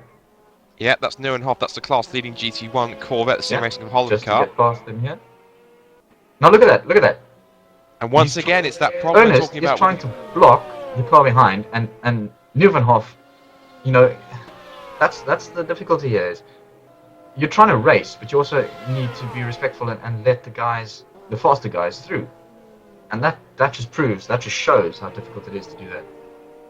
Well, Nieuwenhof has got past Ernst very quickly at the next corner, so that means now these two can now continue their battle. Yeah. Just very quickly, whereabouts are they on track in GT2? Ernst and... let's have a look. Well, the Core Motorsports car is currently 8th in class, whereas this one, the Klein car, this is actually the car in 2nd place. So effectively, these cars, they're not racing for position as far as I can see, because Ernst's car is 8th in class, as we said, whilst the Klein's up there in a podium place. So Ernst is purely unlapping himself, it looks like, to try and get himself back on, I suppose, at least the lead lap for the GT2 cars, as now Kuhn goes past in the Acura LMP2. Remember that these guys also disconnected a bit earlier on, so yeah. I suspect it was because of to get a brand new car to race with when they reconnected to the game. And I was about to start talking about how with these driver swaps, it's just like in real life, where as soon as you hand over the car, you're handing over the car. If you've had damage, you're handing that damage over to the next driver. But of course, when they push escape, it's basically like repairing your car, and that's why they get the penalty. To sort of just set the time that they would have had to sort of in real life nearly. Yeah, I think the gap. I think the time is 7 minutes. You have to wait if you either hit escape or if you disconnect. So if you disconnect, then you get a 7-minute penalty starting from when you reconnect to the server before you can get out on the circuit. And I suspect that might be the issue with Nigel Middleton as well, where he was heading out onto the circuit maybe a bit too early before the time had gone out. And Jeff Cable has left the game, it says. That's for Satellite Racing in GT2. Yeah, that was the car that was in fifth in GT2. What was just interesting to watch in them, just in the pits, we've had the cars in 1st and 2nd in GT2 have just pitted. The Klein's now leaving the pits and elected to not do a driver change. He's double stinting, it looks like. Sander van Schaik in the Brigata Porsche, that's the yellow and black machine. He has also decided to do a double stint, and he's managed to go on his way, which means that he now has the class lead at the moment in GT2. So we'll keep an eye on that gap as it goes around. In fact, no, the class lead is now it's still the Wilfried van der Brink Sim Racing of Holland Porsche, but those guys were showing in 1st and 2nd for the moment. So possibly van der Brink's made a pit stop at some point, but he's now still retained the lead, and the checkered coloured Porsche 997 GT2 is now continuing on its way at the head of the field. And we've got a battle between Xavier's found between Richards and Serban, if you want to take us through that, Xavier. Yeah, they're actually going at it quite nicely. Richards and Serban having a very nice battle there. Richards all over the back of Serban, actually hounding him, really trying to get past him. Serban just saw a little bit out just going wide, so Richards may have a good chance at him. Oh! And that was close. Richards needs to let the faster car through. That's Bogic going through there. Yes, and Serban needs to let him through as well. We're just quickly. That's Bruce's, is it? We're just quickly. This battle's not for position. This is for Matt Richards is down in 21st overall, and he's 8th in class in LMP2. So this is Richards more or less. Again, it's the same as we saw with Oliver Ernst battling with De Klein. He's merely trying to get past to unlap himself. Exactly. And Serban's gone a little bit wide there. Now it's perfectly okay for them to race as long as Serban doesn't impede. I mean, as long as Richards doesn't impede Serban in any way, and as long as he doesn't take him out or anything, because if the car is faster, they are allowed to sort of unlap themselves. And yeah, we'll see if Richards gets around him. And of course, if Richards does eventually get ahead of Servan, if Servan doesn't head into the pits or something, the blue flag rule does apply. Okay, so the top 10 in the P1 category is this. Robert Young leads from James Johnson. Tobias Sonnenberg is in third. Rafael Olabordis is in fourth. In fifth is Borgust in sixth. Sturm in seventh with Oscar Hardwick in eighth. No, seventh. Adam eighth. Paulette ninth. And Chiron in 10th place.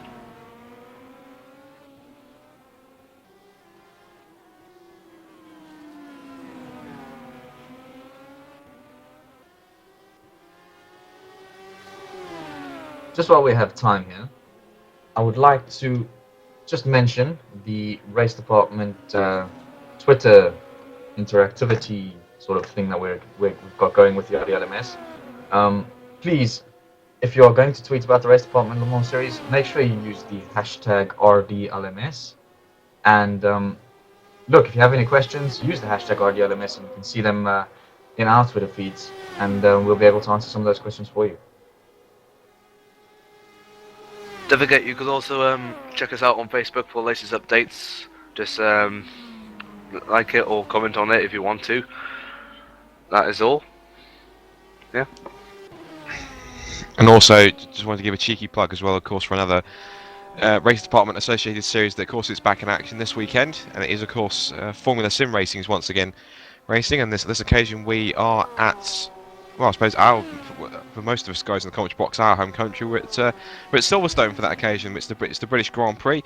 First race is going to be the World Series going later on tonight. I know UK time broadcast will start about 6:30. Of course, it runs at the same time as these guys do. So, of course, if you want to catch it, I'm pretty sure they'll put the broadcast up at the end afterwards on the Formula Sim Racing YouTube page. I know and also the other races, the World Trophy, that's on tomorrow afternoon at 12 o'clock. Yep. And the World of course, Championship, at which is 5 tomorrow. o'clock. Yeah, tomorrow afternoon. I know for fact commentary teams. I know it'll be myself and it'll either be Matt Hartley or Lewis McGlade doing the World Series later on this evening. Not 100% sure who is doing the World Trophy tomorrow, but it should be tomorrow for the World Championship. Myself, alongside Nick Rowland as usual. So that should be that's always a enjoyable experience. Me and Nick in the commentary box together, commentating on that's something fantastic, and hopefully we'll get a great race. So of course, I said the first of those races taking place later on tonight. Hopefully we're going to get something brilliant. So in terms of racing, I completely lost my train of thought there. That's why I had to kind of just go there. It's like, Yeah. So enough about Britain and back to America. In this case, Road America, and current top 6 at the moment in the in the top league is is Robin De Jong with James Johnson in second. Tobias Sonnenberg is in third. Rafael Bordis is in fourth. Borgwis is in fifth, and Hardwick is in sixth. I do apologise for that. I accidentally mixed up Robin De Jong with Formula Sim Racing driver Chris De Jong. I do apologise for that.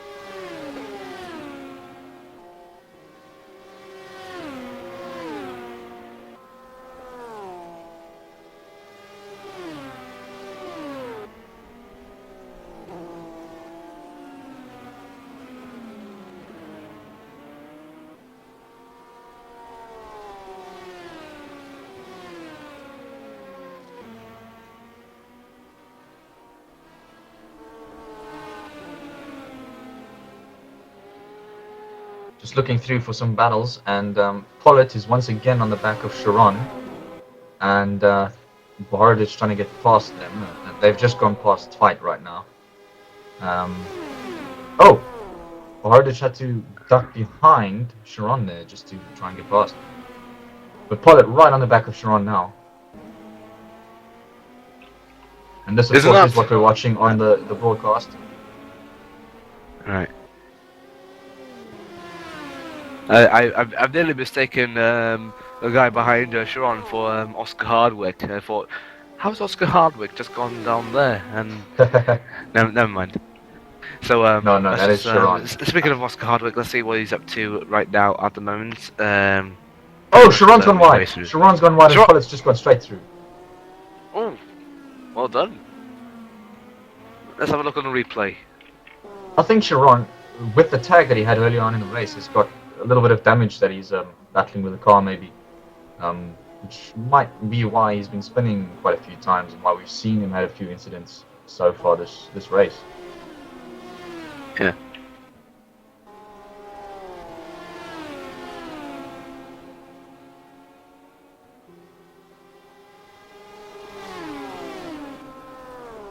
Let's have a look And for Reed, some Reed more. is holding Let's up have a look. Sharon as well.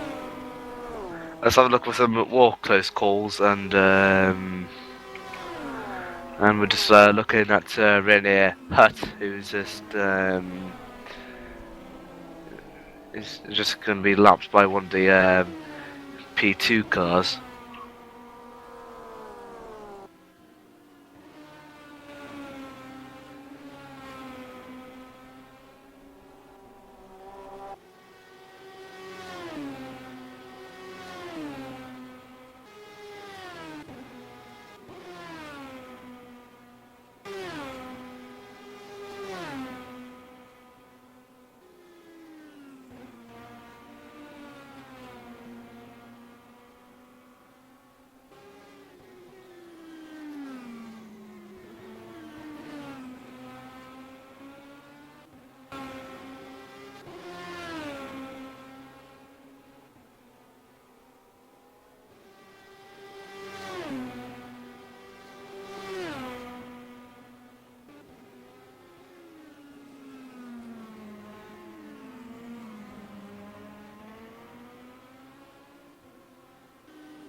For those of you guys who are viewing on the YouTube channel, we do advise that you'd rather watch on the actual Race Department website, just so that if you do have any questions, we will be able to answer them as we look more at that site, at what's being said in the chat, and you can see the questions if you're easier also, there. and also if you are a Race Department member watching on YouTube, yeah, as just said earlier, may as well go on the main site and chat with other members on what's going on, what they're up to, and different such banters and such other things like that. And speaking of banter, I'm just viewing another battle between Serban and Richards. Richards trying to find a way past Serban.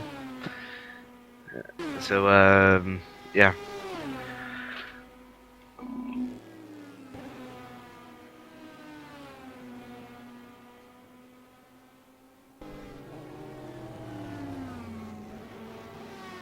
Sorry, to answer one of the guys' questions on YouTube, I've just seen the username Corn Mosses or something like that, asking if RD is more noob friendly than iRacing.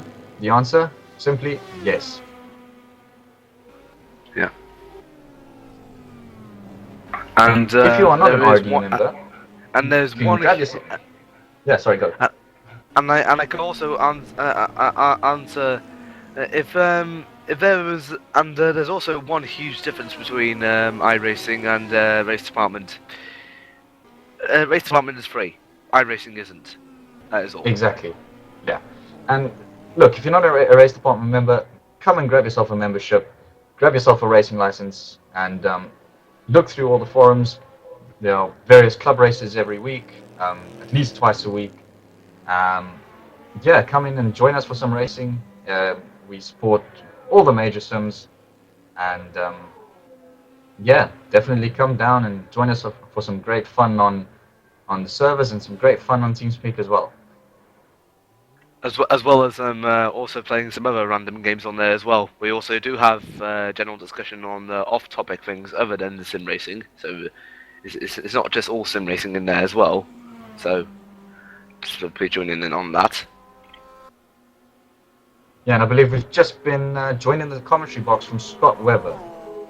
How's the race been going for you, Scott? It was going good, very strong start, and then disaster after about lap 13. Yeah, I'm absolutely baffled by what happened, but I will review the replay. Yeah, hopefully Matt can get us back up there in the points. But overall, did you had a fine race afterwards? Absolutely. So far, the stint's been going good. Our paces are pretty good. Our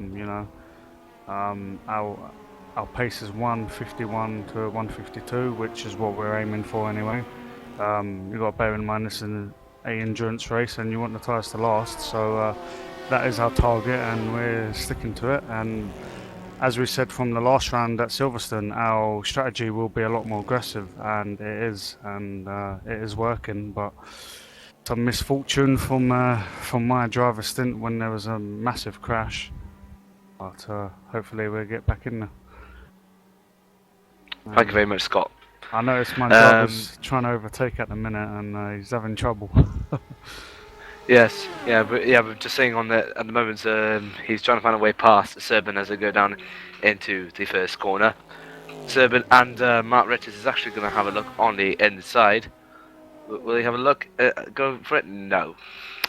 My guess is just going on the kink onto turn 3, then going down into turn 4 afterwards. Then Richards can maybe have the chance to take him on the inside or outside, depending which way is much room. And doesn't make it this time. I think Richards would be a little bit more clever. Instead of trying to get around Serban, it's just to follow him around. Because Serban is not. He's not going too slowly. I mean, Richard's last couple of laps have been what Scott has been saying. Their target lap times, which are 151s, 152s, and there's nothing too badly, and it would make sense to follow the guy through. And looks like Serban just had a little bit of oversteer then. So Richards stays behind him as they get held up by Reed. But Reed's just gone off. Reed's gone off. Yeah, Reed's on the wall.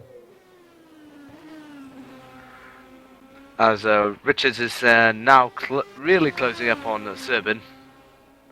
Yeah, but they got to move over for De Jong behind them as well. So we've got Serban and Richards gives him room, they let De Jong through. Serban's got 11 remember that's now not as well. But remember that's not for position though. That, of course, as Richards' course is several laps down, so that's not for position. That's merely just for track position rather than actual race position. Yeah, that's what Scott was explaining to us, that Matt's having a bit of trouble getting past one of the guys to unlap himself, and we were just discussing that maybe it would be a bit wiser to just follow the guy through. You would think it is wise, but it actually isn't. It can hurt you dearly in a race, especially when you're going for a very aggressive stint. Now Serban may be faster in a few. You get a few corners where he may be really quick, but then you can also get Matt Richards where he's quick in other corners. So all in all, they're just slowing each other down really, because Matt's putting the pressure on him when he don't need to, and Serban's slowing him down. In essence, it's hurting both of them, I reckon. But hopefully they can resolve it and the race can go on. Yeah, definitely. I'll tell you something else. What is hurting them both is that the gap is increasing much more thanks to some back markers from both the GTR 1 and the P1 category. As we see one of the Corvettes just spins off. We've got, and that was just spotted. That's GT1. That was Neuenhoff has just spun up at just before the carousel, and that's because we had the Corvette. That was number 308 Roaring Pike's Maniac's car. That was a Bram Hangeveld who took a spin, and Neuenhoff just arrived on the scene, and that took him by surprise. He definitely didn't expect that, and that put him sideways. So both cars are now back running once again. Hangeveld's now up and running as the Serban gets past Tveit there. A little update from the pits here. In the SRV and GT2 car, where Jurgen has been into the pits and made a stop, so now Jerome Sisso has taken over the car. As Richards goes past, also gets past Device. So it's been an interesting race positions for Richards and Device, but two of them both in the different categories.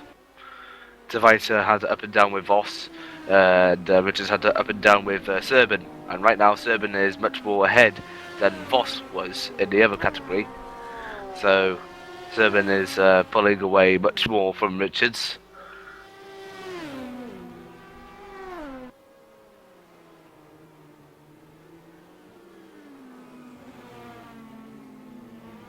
I'm just watching James Johnson on camera here. He's in the course. He's now currently running in. Where else is he running? He's running in second place. He's the man in second, chasing after the SRVN Peugeot of Robin de Jong. The gap is currently around 3.5 seconds between the two of them. But on that last lap, and that was possibly due to traffic, because we did see de Jong was trying to thread his way through a throng of different classes of car. He did a 48.0 last time round compared to the 44.4s, which was set both by James Johnson in the THR Peugeot and Rafael Bohorodits in the number 113 Seat.FR Racing Team Peugeot as well. That was a 47.4 for them. But the man who's really flying at the moment along in fourth is actually the man in fourth place. That's the FIDE Sport Poland Peugeot of Mateusz Bogus. Who was that Porsche? There was a Porsche that was spun off there. It looked like James Reed again. Yeah. No, but there was someone else there. Rob Hutt. We've been a little coming together, I suppose. Yes, and Hutt spun.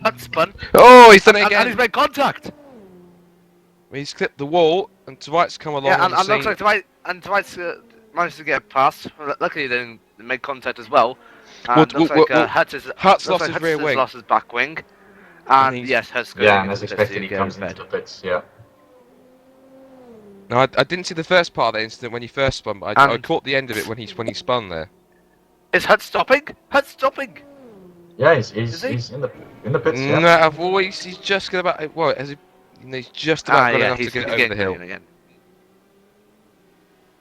And it looked He's like we also had a suffered driver some- swap in the ME racing car for P2 as well, with Eddie Holgren has taken over the wheel there.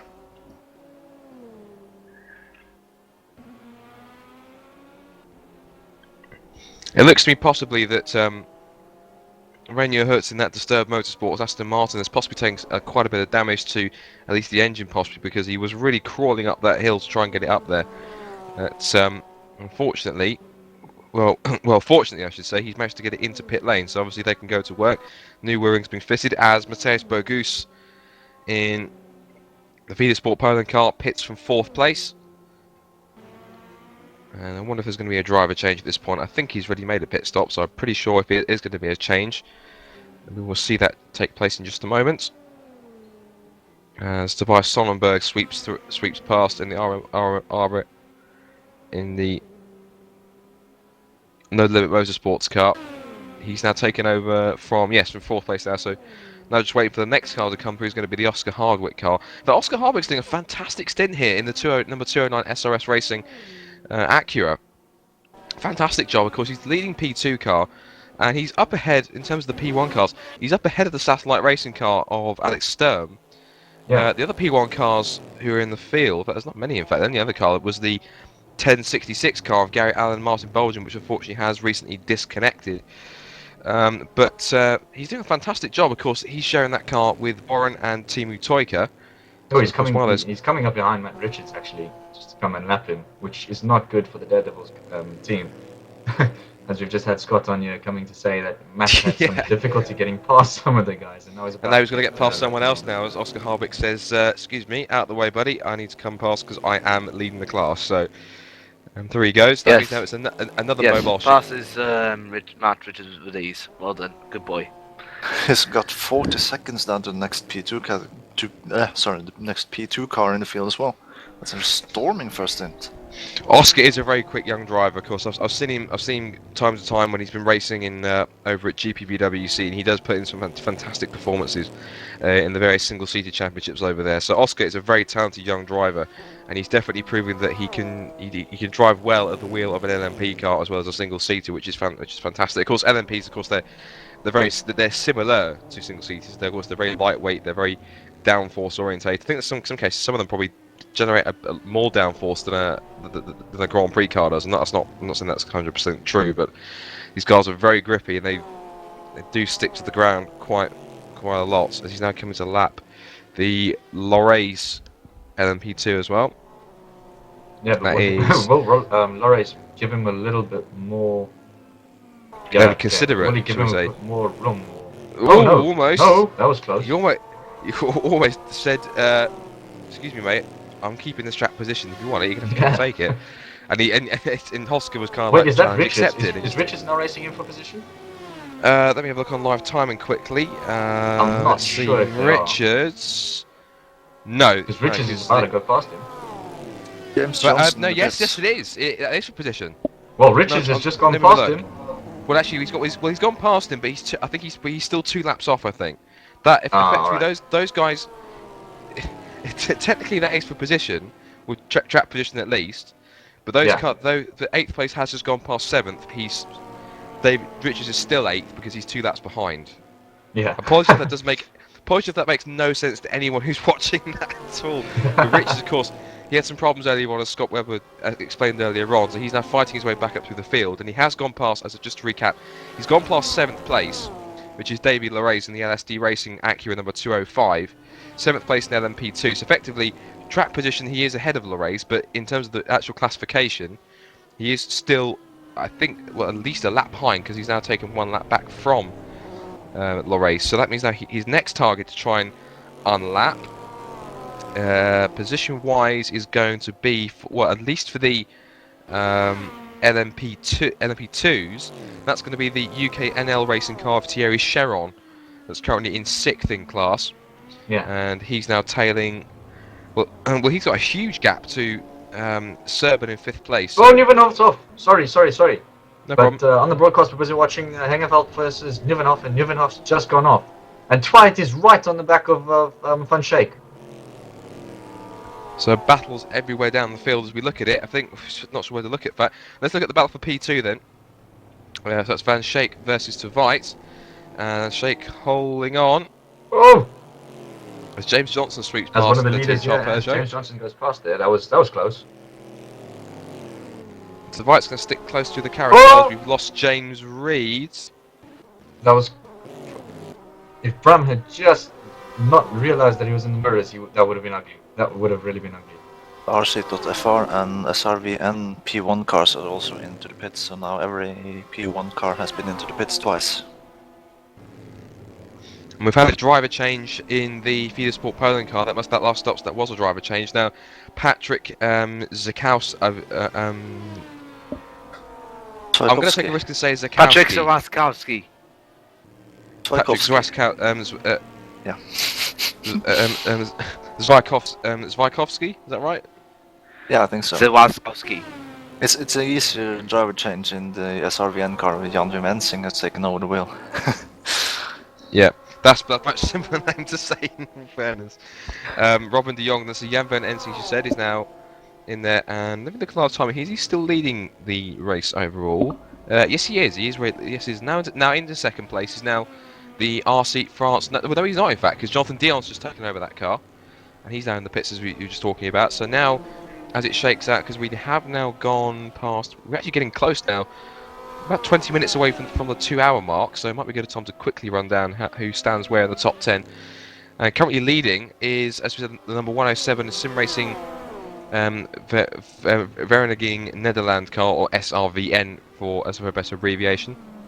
Currently leads from number 109 THR Peugeot James Johnson. 3rd is number 113 RC France Racing Team Peugeot Jonathan Dion. 4th is the No Limits Motorsports Peugeot of Tobias Sonnenberg, and then rounding out the top 5 is the number 103 Feeder Sport Poland Peugeot of Patrick Zwijkowski. I'm going to use that because Running out the rest of the top 10, leading P2 is in 6th position, and P2 leader overall in class is the number 209 SRS Acura Oscar Hardwick. A wonderful performance from him to really stretch his advantage in P2. 7th place is the last remaining P1 car, which is the Satellite Racing Alex Sturm machine, in 7th place overall and 6th in class. 8th position and 2nd in class in P2 is the number 204 Hell Racing Team Hungary car, Adam Kun.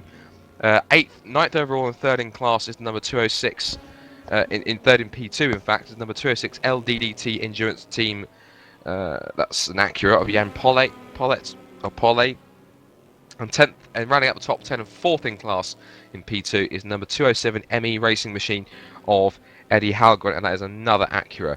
So it's running pretty well in fact. Trying to look at the gaps in fact, there's quite the biggest gap in the top 10 is in fact the gap between 4th and 5th. That's No Limit Motorsport and Feeder Sport Poland, and the gap between them is 49 seconds, which is pretty huge. That's pretty much just over. That's pretty much just over a sector's worth. Yeah, pretty much. So have a look at the gaps between the top 2 cars. Is 3 seconds with Wim Hensing from James Johnson. Wim Hensing, as you may know, has just taken over from De Jong as the driver. So let's wish Hensing good luck in his race and just get on with it then, eh?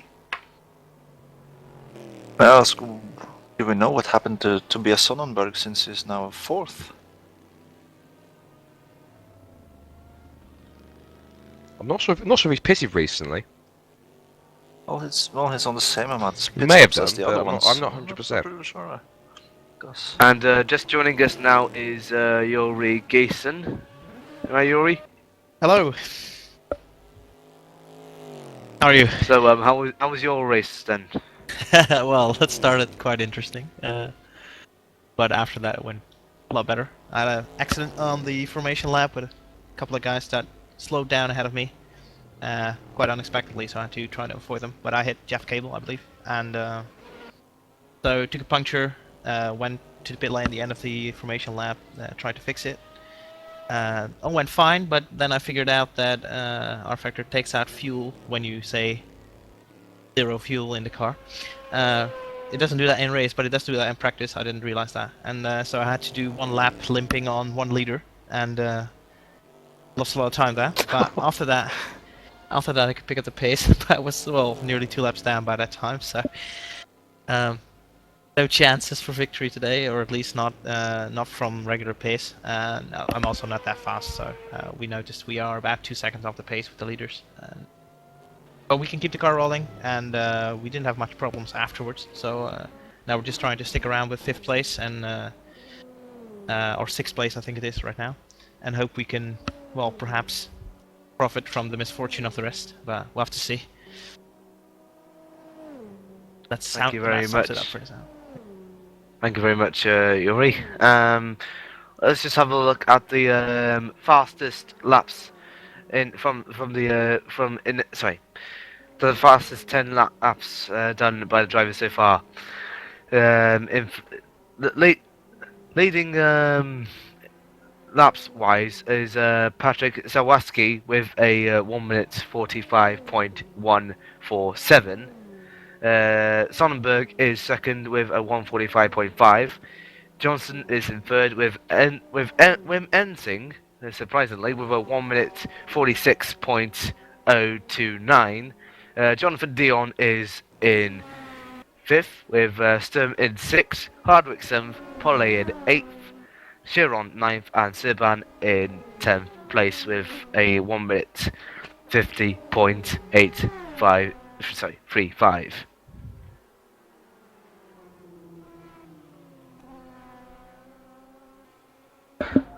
We've had Rui Martins entering the game for Team Mar Motorsport, so they have been disconnected for a little while. So they will be back and running then in 6 minutes time, I think. That's from the back then of the GT2 category. Right, so let's have a look at the battle between Jonathan Dion and Sonnenberg as they go into turns 5 and 6. So Jonathan Dion is just right behind Sonnenberg. Now, just a little bit of a CV from Jonathan Dion. Now, Jonathan Dion, with his Guys, sorry, I have to interrupt. We've got to change for the lead. I think for the overall lead, it's Johnson and Vimensing are side by side down towards yes, the right hand. I can actually see it. Johnson's going around the outside. They're still going side by side. Vimensing twitches, and Johnson looks is like, through. New leader. So James Johnson well takes done. the lead for THR in the Peugeot. Fantastic pass. Fantastic, absolutely fantastic. I literally just caught it on my screen. But Vince is going to come back at him here. It's not over. Vince is now going to pull alongside. Yes, and they've got the LMP2 in the way. Johnson moves across to hold his place. Vimensing goes with him. He's still going to go side by side. Can he pull in alongside to turn 1? No, slots in behind. Oh, fantastic job from Johnson there. And it looks like they're going to try and do it again. Are they going to do it? No. Vimensing may get. He'll have a run down here, and this is now Johnson's now going to have to see. He's now the one that's now going to do the defending rather than the chasing. So we're now going to head down the back straight towards turn 4, and he's actually getting away on the straights at the moment here. So this looks to be Johnson's got the better straight line advantage at the moment, unless Vimensing is in the Jan Vimensing's in the tow. So we'll have to wait and see how that plays out. But it seems to be Johnson was definitely the faster guy that's lapping at the moment. Of course, his fastest lap time of the race so far is about 4 tenths quicker as Vimensing. A little bit too much curb on the inside, but he's actually losing time quite hand over fist at the moment because Johnson's absolutely flying at the moment.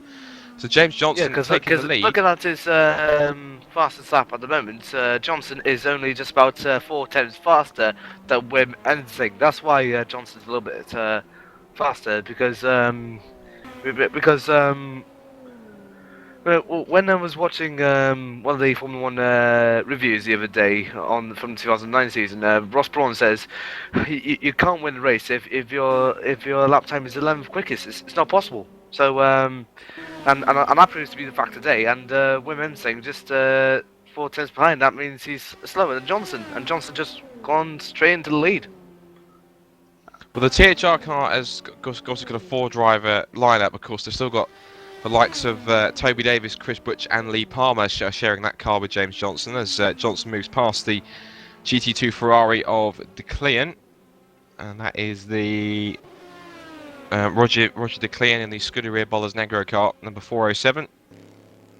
And that car, the Bolas Negro Ferrari, I'll look on my screen, he's currently running 4th in GT2. And he's about 18 seconds behind 3rd place, which is Brigata also Porsche Sander van Schaik, who had that fantastic battle with the Eric Tveit RMI Motorsport Porsche. Still leading GT2 is that Sim Racing for Holland car, and then the 409 car Wilfried van der Brink, which had some battles earlier on with Tveit himself. Tveit's been really in the wars quite a lot over this race. He's been battling all sorts with Alexander Voss earlier on, and then van der Brink, and he's been having to fend off Schaik as well. So that car's been pretty busy in the race so far. We've only done about an hour and 45 minutes in this race, this 10-hour race here at Road America. Now the gap at the front, as we look at it now, it's roughly about 2 seconds, but it just seems to be that Vimensing just doesn't seem to have an answer to Johnson's pace. He's absolutely sailing along at the moment in that Peugeot. So it seems to be that Peugeots dominate the top 5, but THR's is the one that seems to be sorted the most. Now he's coming up to behind one of the P2 cars. I can hear it. And that, in fact, he's gone past. That was Benetier. He's just gone through. Benetier is in the LDDT endurance team car, so they've had a driver change since we last saw them. And what is going on? Quickly to have a look in GT1. Leader of GT1 is now Bram Bielen in the number 303 F1 Cast Racing. I'm going to take a guess because I haven't got it on screen. No, that's the Lamborghini, excuse me. So Lamborghini now leads, which is incredible. But he's now got Michael Muller chasing him down. He's not too far away because Michael Muller is second in class, and that gap is only 3.5 seconds. And the last time around, Michael Muller's time was about 6 tenths quicker. So I'm not sure if that was due to letting traffic through for Bielen to be slower. But currently, at the moment, Muller's the only man that's doing sub 2-minute laps in the GT1 class. So at this rate, he will close down and pass Beelan for the lead pretty soon in the next few, I'd say roughly about 3 or 4 laps. And Pettersson, Bjorn Pettersson has just gone into the pits and is just rejoining just in front of Loris in the LSD Racing. So Bjorn is having a bit of a lone race, but still good work for him.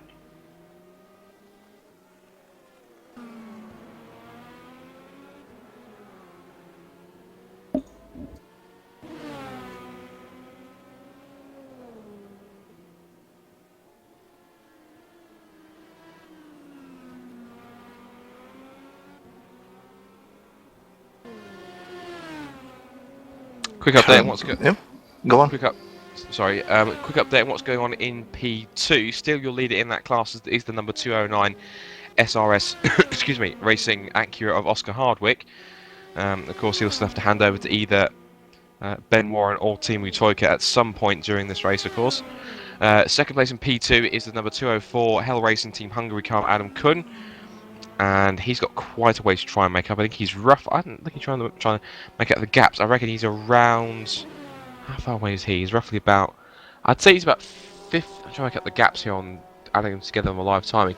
I'd say he's about 48 to 50 seconds off Oscar Hardwick at the moment in P2. Of course, Kuhn's 8th overall, and the SRS racing car Oscar Hardwick is 6th, and they are sandwiching the 105 satellite racing car of Alex Sturm. He's 7th overall and 6th in LMP1, and the last running LMP1 car. Third in LMP2 is the Simco Hungarian team car, number 202, driven by Norbert Serban. The LED Endurance team, okay, as we said, just made a driver change recently, so Johnny Bonnetier is now in that car, 4th overall, and number 207. And Bonnetier just going past Voss's replacement, which is. He's just going past his replacement. And we've had a change in GT1 leader, I think. Yeah, I'm pretty sure Michael Miller's gone through, because now we've And seen... it looks like we've got a spinner. We've got a spinner on the Curve Straight. No, one of the Chevrolet Corvettes.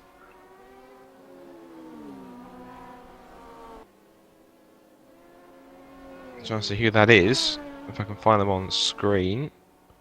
It seems we've got going again, because I couldn't quite catch it. Oh wait, but it's actually a Porsche. It's actually a Porsche. Right. I was just going to mention that we've had a change for GT1 lead, because Michael Muller's gone through. Brian Beelan did pit, and he's now handed the Lamborghini, the F1 Cast Racing Lamborghini, the almost Advan coloured car, the black and red car. That's been handing over to Vincent Stahl. So he's now running that car at the moment, and he's just on his lap right now. He's got Zwijkowski in the Vita Sport Poland Porsche running up behind to come and put another lap on him at the moment. Zwijkowski, for the record, is currently running 5th in the top 5, and he's the last of the 5 Peugeots still running in this field. The only other car, the satellite racing car, is in fact the only sole Audi that's remaining. The other Audi, which was running earlier on, the 1066 racing car of Gary Allen and Martin Bolgen, disconnected early on after 26 laps covered. Leaders have now covered 61 laps, and now on lap 62. So at this rate, I'm trying to work out how many laps they will probably do in 10 hours, which is probably going to be stupid of me to try and calculate that. But I'm going to guess somewhere around 300 odd laps they're going to be complete. 330 odd laps they'll complete at the pace they're going at right now.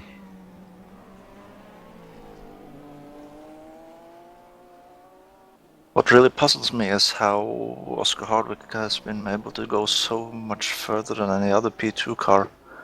And Oscar And Hardwick he is in the pits. He jumps in. So Oscar Hardwick, P2 leader, is into the pits, and I'm wondering if this is going to be a driver change or whether he's going to double stint. It's quite a long stint to go into the race, because he's done an hour and 45 minutes, so I'd probably suggest that's going to be a driver change to either Ben Warren or Teemu Toika. So we'll have to find out in a sec. On the limiter, stops in his box.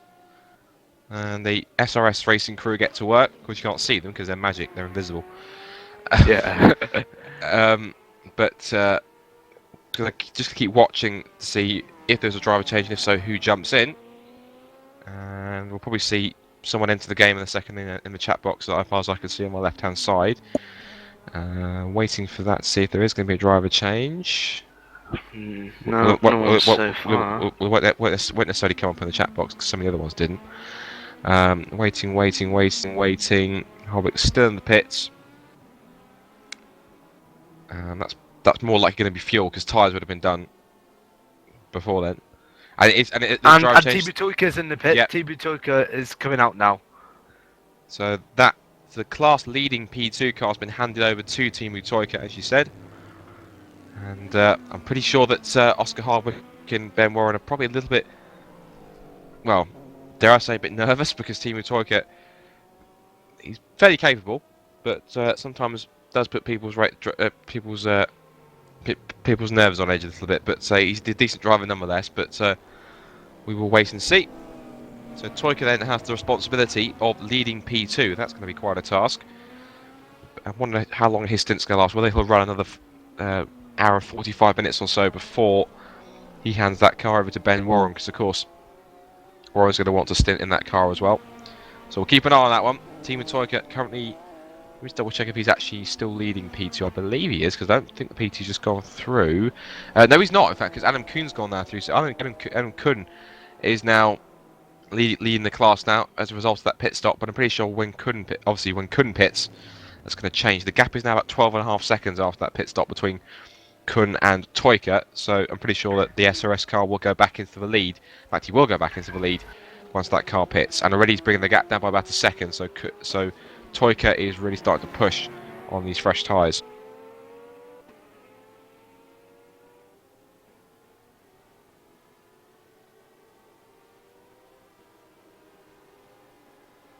I do believe we've actually got Oscar Hardwick who's going to jump into the booth for us to have a quick chat with him. And in fact, here he is. We've got Oscar Hardwick in here. Welcome, Oscar. How are you doing? Pretty good, thanks. Pretty good. I have to say that was a mighty impressive opening stint for your team's car. An hour and 45 minutes. You were up there amongst the P1 cars in terms of classifications. You were running as high as 6th overall and 1st in class. Just talk us through that stint, because you were really starting to look as though you really had the measure of everyone else in P2 at the moment. I'm not sure that that's fair. I mean, the Simcoe guys were definitely with my pace at the beginning of the stint, and it looks like they had some fairly severe issue quite early on, maybe with an incident lapping a car. And everything was going fine. Really, we should have had the pit stop there on the guys in second, but I repaired damage in the first stop and lost us about 10 seconds. So we should have really had a pit stop on the field at that point, but the fact that we're only 6-7 seconds behind now and Team is in the car and he's perfectly capable of catching that back up, so not too bad. And how was your race overall, to be fair? So far, really good. I mean, qualifying was the big one for me this morning. I'm normally very interested in what my one-lap pace is, and I managed to get the pole there, and haven't really looked back since. The car's been absolutely brilliant, and we're all really enjoying driving it today, and I think Ben and Timu are going to be completely capable of keeping it in the position it's in, particularly with the gap that's been built up. Just quickly, of course, you've now got Timu in the car now. What are you hoping for him in this stint that he's going to put in now? I'm thinking Timu should still just about be quicker than the guys directly behind him. Maybe the Simcoe car will be faster over each lap, but with their problems, they're not a threat. So really, I'm just hoping that Timu can maintain the gap, and if anything, he should probably be able to pull out a little bit more. Well, thank you very much, Oscar. Thank you very much, Oscar. Thank you for being with us. No problem. Right, let's just get back to the race, and we're just going to have a look at Eric de Veit. The next driver who's most likely to be in Eric de Veit's place is Jonathan Acercliffe, and another good driver. So let's just hope he will be in within the next couple of laps if Eric de Veit comes in. Eric de Veit just a little bit slides there in the second last corner, and almost does in the last corner as well. And he misses the pit lane, so he may be going on for another couple more laps. Let's have a look at the different kind of drivers who might be hopping in next. We might have Lars Bruchman in the Daredevils Racing replacing Matt Richards within the next couple laps as well. So we'll have to find out soon. But right now, let's have a look at the standings in the top 10. James Johnson leads from Wim Hensing. Sonnenberg is in third with Dion in fourth. Sawaski is in fifth. Sixth is Sturm. Seventh is Kun. Tibu Toika is now in eighth. Serban ninth, and Botier rounds up the top 10.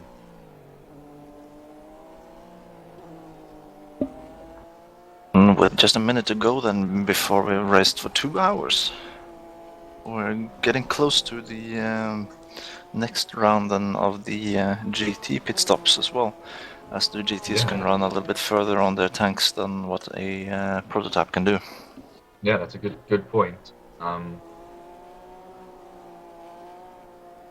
As we see Fight just getting a bit loose going into that corner. So yeah, Fight and Osseklint, Osseklint coming in to replace Fight, who's probably next. And Osseklint, it must be said, is a very good driver. I've had some very good races with him in the past. Very fair driver, very fast. He knows what he's doing, and I think he'll do quite well for the RMI guys in this race. And Fight again, having a bit of a moment.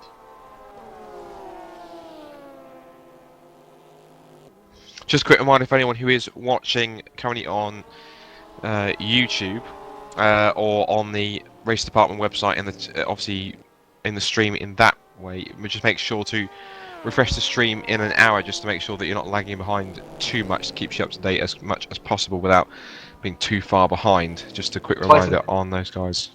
Sorry, it's Fight's in the pits. Will we see a driver swap this lap? Most probably, I'd think so. And let me just double check. Whilst we look at that, sorry, let me just double check who he's sharing that car with. If I can bring that up on the It on my must be screen. Jonathan Osseklint. It's most likely to be Ace Cliff in. Oh, well, since car. I sit here, it must be Jonathan who's going into the car. Because it's only us three this race. And you're currently up here in the commentary section left. So, you're probably right. You probably imagine it probably is going to be Osseklint if there's a driver change. So let's double keep tabs on that one. Twice been racing for a full 2 hours. That is a long stint there. So it has to be a driver. It has to be a driver change. There can be another word for it, of course. Yes, and there we go. So And it is Ace Cliff. Yep, there we go. Yeah, Osseklint takes over. So the Frenchman is now going to trundle down pit lane at the wheel Just of warm the up the R1 tyres Sport like Porsche. that. And Let's see where he rejoins, regardless of what class he's in. And I think he rejoins just behind one of the P1 class cars. yeah, that was Zwikowski in the P1 cars. He's now come to try and lap Johan Neuwenhoff in the Simulation of Holland Corvette, so he's now just gone past him. As you said, Osseklint has now gone through. He's now got Timu Toika coming through to lap him right now. And where is... And Timu just takes to the grass to make sure to avoid collision there. And below that, however, that's still clean. So Osseklint is now Gonna in have- fourth place. Yeah, go. No, sorry, I was going to say Osseklint is now joined in fourth place. And he now has a gap to make up of, well, it's a huge one, in fact it's 45 seconds, so over the third place, Scuderia Bollers Negro Ferrari of Roger De Clean still driving. Roger De Clean, of course, has made one pit stop, so, let's have a look. Yes, he has, so we can expect Van der Brink, Van Schaik and De Clean all to make pit stops, I would thought, pretty soon. Same with Luke Walsh as well in the Satellite Racing car, because the majority of guys who have made 2 pit stops, and in fact the only team that's made 3 more than that is the UK NL car of Thierry Cheron. I'm pretty sure one of those must have been an unscheduled pit stop. So we'll have to keep an eye on the top 3 in GT2 because they are yet to make their second stops, and of course that will mean driver changes, I'm pretty sure.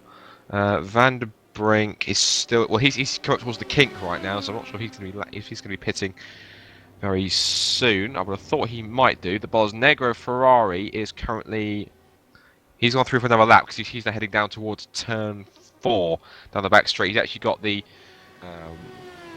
Aston Martin sweeping past. That was the car that was being driven by Rainier Hut. That's now been taken over by Marcel Vischer.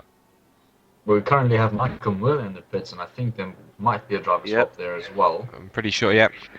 Let's have a look if See he who gets in. and no, wait a minute, he's just missed it. I think he's missed the split box. I'm not sure because he's no, he hasn't because the car's moving. Okay, up. so Yeah. so if it was driver change, it could be between Christian Fidge or is it Fidge? Vig? How do you say it? No, I'm not sure. I don't know. Or Robert Godlick.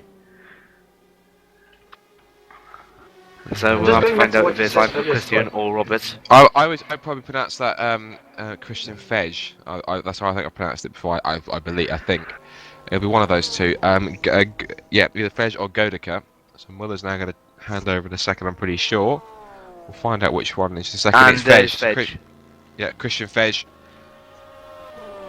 takes over the Corvette, and that was running. What was that running in the class? That was running in because Fej. In fact, that's the car that was in second place in GT1.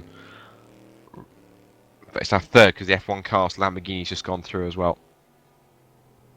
And for a few hours we need to just let Roy get on with the management for a sec. Just going back to what you said earlier, Scott, about some of the GT cars getting annoyed with each other. In the chat, actually, we've had Matt Strand actually giving a bit of a complaint and giving his word there, saying that we need to stop this GT on GT crime, and his car's been taken out 3 times at that kink. Well, I mean, with some of the GT1 cars, especially the apart from the satellite racing car that's still going,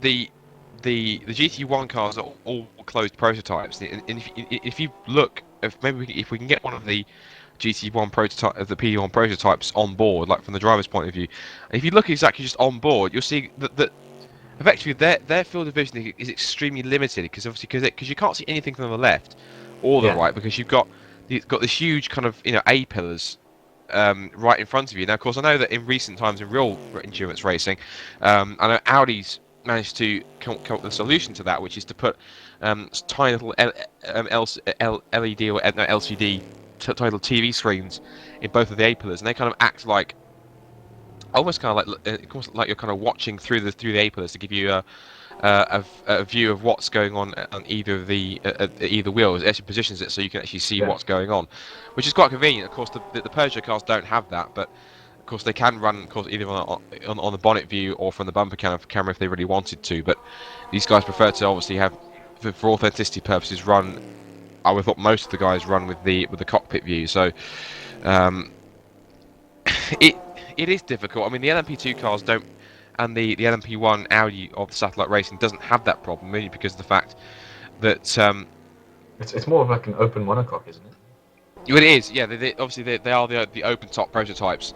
Don't really have that problem. If I try and look, I'm looking on board now from the SRS Racing Acura, the class leading car, and that car has as far as I can see, no problems in terms of views. And the problem they probably would have is trying to turn into the corner.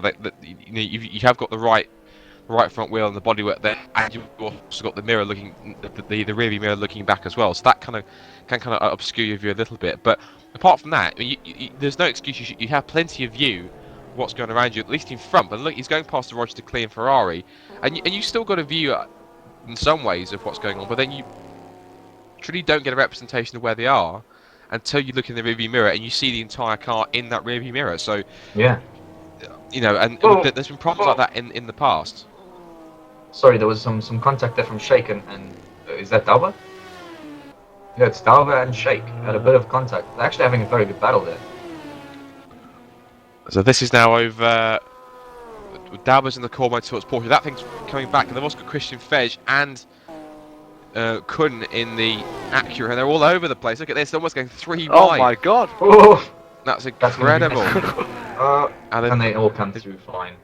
Which is good, and that shows mutual respect between these drivers. Lots of respect, lots of clean driving there, which is just what we like to see, especially in an endurance race. Because some of these guys they do drive like it's a sprint race, but of course if it's a 20-hour endurance race, you can't treat it like that. You have to take each lap it comes.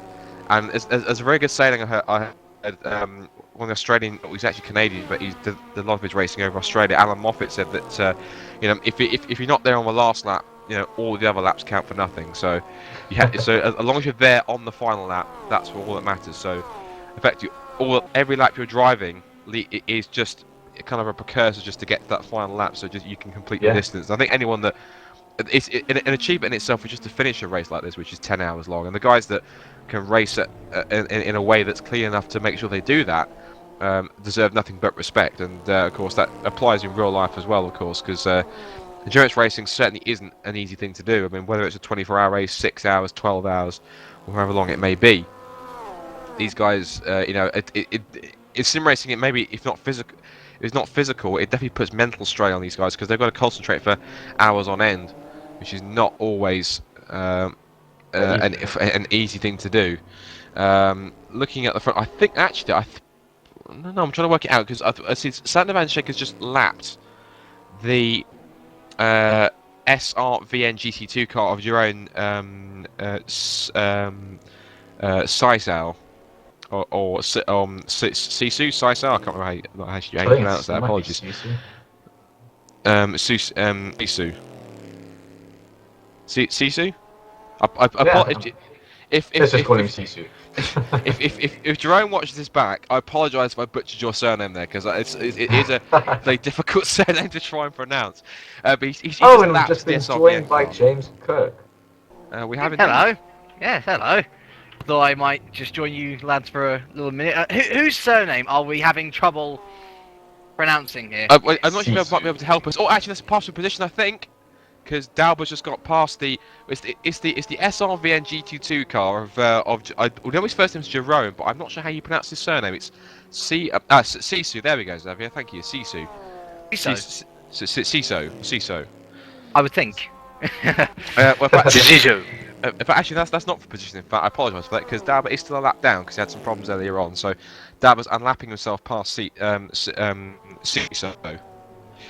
in order to make that one work. And so Sisu is about to be passed by one of the Aston Martins going down in the first corner.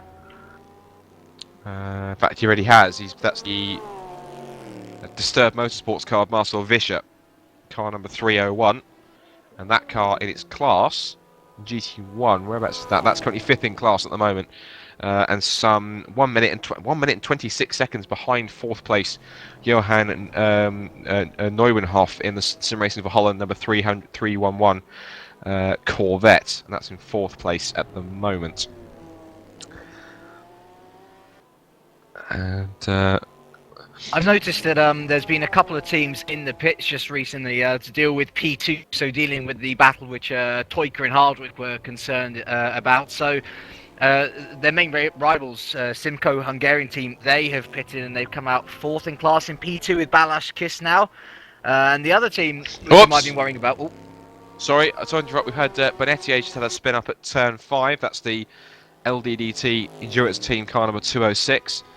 He's got it going again now, actually running behind Balázs Kiss. In fact, Balázs Kiss just went past that incident, so he's now got through without any problems. Sorry about that, James. I just spotted that on screen, thought I'd point that one out quickly. No, I'm busy focusing on the time, so something's going on the circuit, and then please, by all means, cut across. But yes, also Hell Racing Team Hungary, Adam Kun was in the car. They've had a driver switch to David Horvath, so... 2 of SRS's main rivals pitting there and still in the lead, so that's obviously a good sign for them there, and Simco now on the lap behind, so obviously that'll give Timu a bit of motivation to try and keep going. Obviously the people behind him pitting, less to worry about presumably. Of course, Timu's now became the lead, but he's now 1 minute and 37 seconds behind the car in 6th, which is now the P1 car of Matt Strand. So I know he was complaining earlier on. So There we go. I've just been poked by Yuri Geisen, who's actually just gone ahead and he Yuri said, Geisen. It's Jeroen Saisao. Saisao, how do you pronounce that? Yeah, Saisao. yeah, right. But Jeroen Saisao. So thank you for that, Yuri. That's much appreciated with the correct pronunciation, so we don't butcher Jeroen's name again. Thank you for that. Thank you, Yuri. You clearly weren't with us when I was trying to pronounce Patrick's name for the first time. I still have trouble with it now for the I've worked out. I've worked it out as Zwijkowski. That's what I've worked out as. I've always had it as Schwas or Schwarzkowski. I only just said Shawaskowski. Yeah, that's why I tend to call him Patrick though, simply because his first name much more easier to say than the others, I would say. We'll just leave it at Patrick, and that's that. So. Patrick, yeah. We've also had a change in the GT1 RC.co.uk racing team car number 309, third in class at the moment, 17th overall. Oh god, none of them I've got to try and pronounce now. Valentin Solehak. Solehak. I did French myself, so I do know it's Solehak. Okay, Solehak. And he is now currently 1 minute and 4 seconds behind second place in that class, which is the No Limit Motorsports Corvette, which has recently been handed over from Michael Muller by Michael Muller to Christian Fege. So he's now running, chasing after the leader, which he's 15.5 seconds behind, which is once again in the lead, the F1 Cast Racing number 303 Lamborghini Murcielago RGT, and that's now being driven by Vincent Stahl after some early stints. We've actually got. Who have we got in the? I thought we had someone in the pits, but that's just my screen that was freezing for a second there. Let's see. I think now as James has just joined us, it might be a good idea to go down the how it stands overall in terms of the classes. So very quickly, I'm going to do that in a second. I've got some music playing in the background, so I'm going to put the Le Mans 24 Hours. When they usually do an update, they usually play the Cult, the She-Star Sanctuary by the Cult. That's usually something you associate with Le Mans, so that's better. So it gives me a bit of authenticity to. And looks like Vincent Stahl's gone wide, much more wider than the other guys in that corner, turn 6. Right. So then, 2 hours and 15 minutes. Then just over into round 4 of the Race Department Le Mans Series here at Road America, and this is how it stands overall. Then so. Leading the race overall, and in P1, it's James Johnson in the THR car. Yet to do a driver change just yet. So he's now triple stinting, which is a fantastic effort to put in. He is now 17 seconds ahead of the second place car number 107, the SRVN Peugeot of Jan Wim Ensing, after Johnson passed him on track earlier on. After the car was handed over to Wim Ensing. Third place now and third overall and third place in P1. 21 seconds behind Ensing is now a No Limit Motorsports Peugeot of Tobias Sonnenberg, yet to make a driver change in that car, I believe. Car number 112. And he is now 7 seconds ahead of the fourth place car number, the RC France, RC.FR Racing Team car of Jonathan Dion, who's now also on the same lap 74, 7 seconds back, fourth overall, fourth in P1. May I interrupt you there? Sonnenberg has gone into pits. Sonnenberg's just gone into pits. Sonnenberg's pits, that's probably going to be for a driver change. We'll keep an eye on that one in a second. Rounding out the top 5 in P1 and also overall, it's the Feeder Sport Poland car number 103, now driven by Patrick I'm going to pronounce it Zwijkowski for this one because that's how I read it. So he's now 42.5 seconds back behind the No Limit Motorsports car at this current state, because of course that's now in the pits.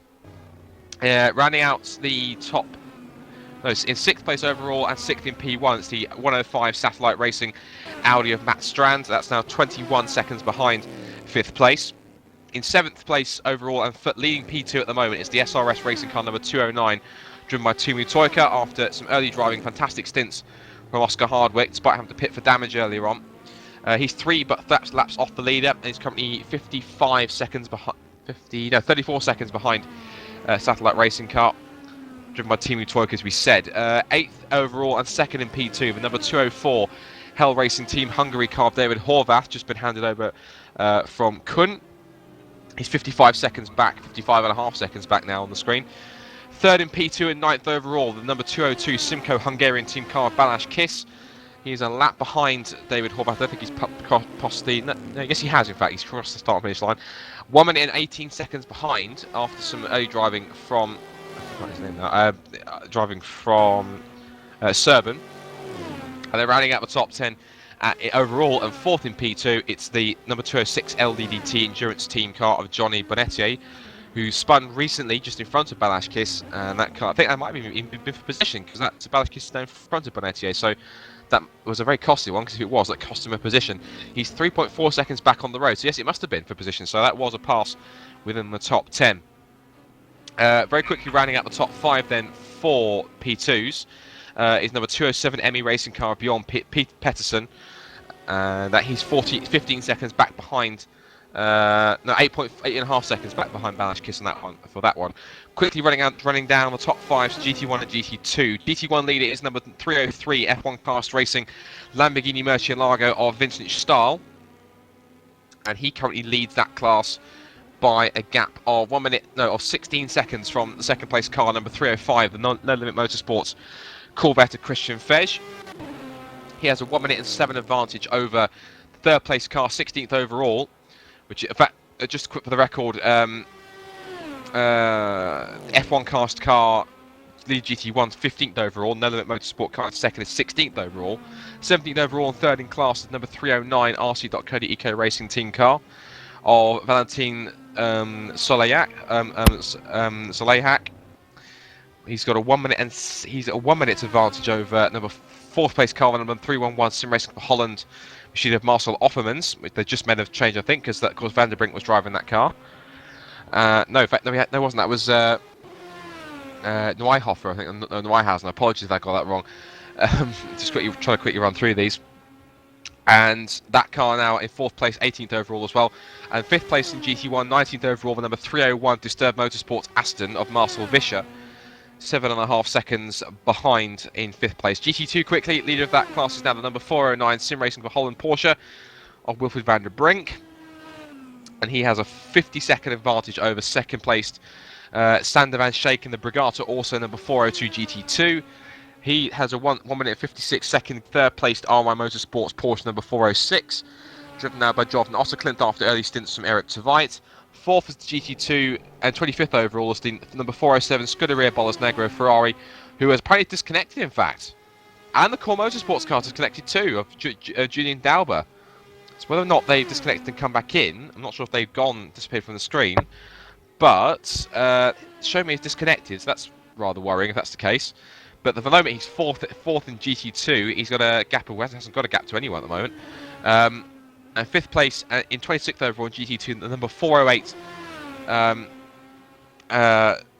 the number 408 I've got this now, Jeroen Sisal, the Dutchman, and he's now currently 4 minutes behind at the moment, the 4th place GT2 car in that classification, and is running 26th overall. And that's it, I suppose. I can probably stop talking for the moment because I've talked for quite a while, so I'll let you guys have a go now, because just quickly run down the events, and hopefully, James, you're a little bit more up to date. Well, speaking about the GT2 drivers, we've actually got one of the Roaring Pipes Maniacs drivers in here with us. And, well, Bram Hengeveld, actually. How's your race been going, Bram? Good afternoon, guys. Well, not too well, actually. I need a big apology to the Sim Racing for Holland car, driving with Johan Nieuwenhof, sorry. One error during the first stint. We had some troubles with the steer lock of the car. So the car was super twitchy, needed all the concentration to get the car on track, basically. So no, not the best stints, but the car is in good hands now with Marcek again, so probably will progress a little bit, hopefully. That was tough track, tough class, and tough traffic.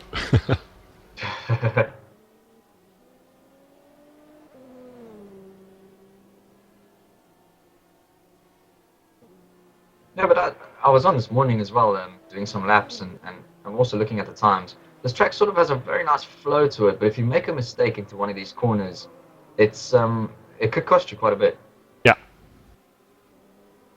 yeah, you need to drive quite fluently. It's technical, especially the middle section of the track with really narrow corners. It's yeah, really technical, and well, you see that the guys that practiced a lot really benefit from that.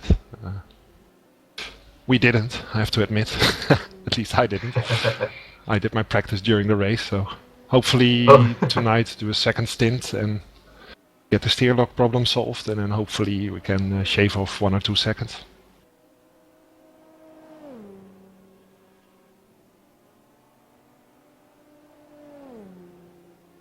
And also with regards to like the faster cars and the faster classes coming past, how are you sort of handling that? Are you staying on your racing line, or are you trying to move out of their way? Well, it's a principle thing. The rules say that the slower cars, in this case GT2 or GT1, should remain on their line, and that's what I'm doing. I'm planting it there, and hopefully they pass safely, but well, it has been a problem all season that some people see a gap and they immediately dive into it, but yeah, that's the thing I would like to see changed in a future season of the series, is that people really need to try to drive it like they do in real life, where the LMPs do take time to overtake and wait for a gap and try to overtake as much as possible in on the straights and not in corners. Yeah, because I mean we have had a few incidents of the faster cars trying to come through and go for gaps that aren't really there in the corners. I mean, there's no space, and we've also had a few complaints in the chat. I've read a couple of them, and just saying that some of the faster cars are almost not having no respect, but just not paying attention. You know? Yeah, I don't know, if you're driving your own race and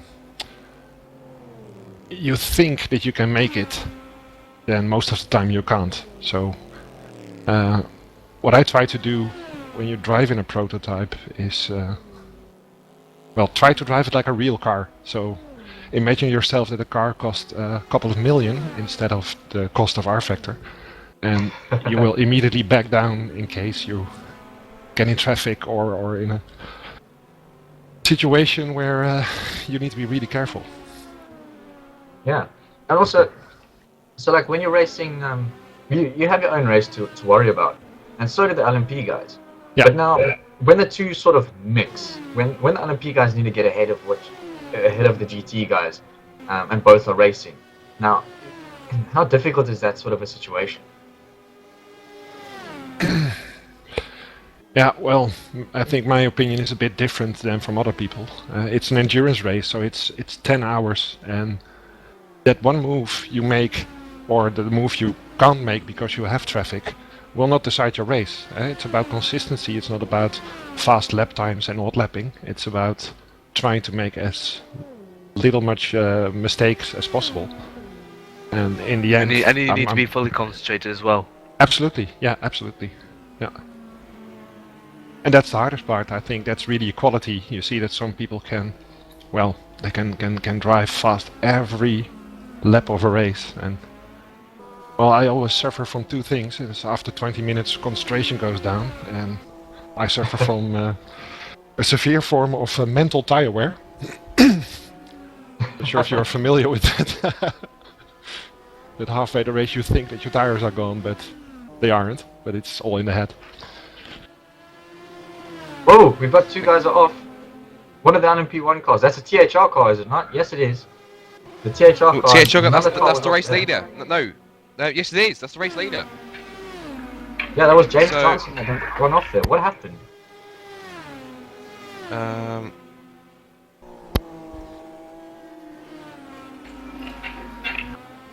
Oh, there was contact apparently. Yeah, I didn't really see what happened there.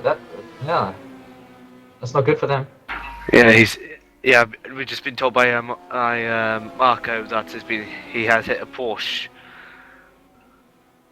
And there was contact with the Porsche. He's been told, and that the contact caused the said Porsche in question to spin itself. So I'm watching it on the live broadcast now. We got Jonathan Dion in the pits, have we? We haven't I got don't, Jonathan I Dion don't think that'll pits. be for a driver change because he only just recently took that car over. So in the last pit stop, so that's too soon for him to make a driver change, in my opinion. I don't think he's going to be handing over at all. But this incident is typical of what you just discussed. This is pure impatience. LMP should wait, and well, the Porsche has nowhere to go. You can't switch lines constantly when you get overtaken by a faster car, so you should be patient. Well, I guess it's very reminiscent of some of the other incidents we've actually seen at Le Mans in the past few years. Obviously, last year's incident with Anthony Davidson with the Ferrari, and again the year before that when we had that monumental accident for Alan McNish.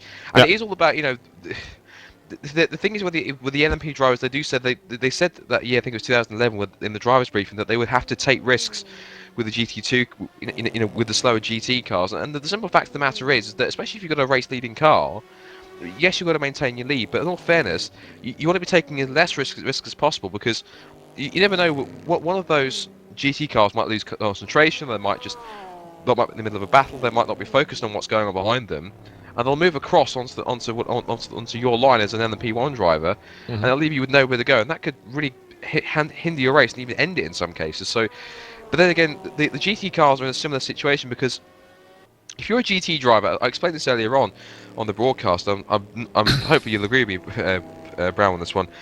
If you're a GT driver, and say for example in GT2, and you're battling with someone for position, and you've got LMP1 cars around you, and this LMP1 car, you're in a sequence of corners, and the LMP1 car passes you before instead of passing both of you at once. Effectively, that LMP1 car is kind of like a brick wall in front of you. Until they clear the car that you're racing, it really puts you at a disadvantage, and it really frustrates you as a GT driver, because you've got to wait for the LMP1 car to kind of get on with his job, which is at lapping the slower traffic before you can continue your battling, and that can lose you valuable time.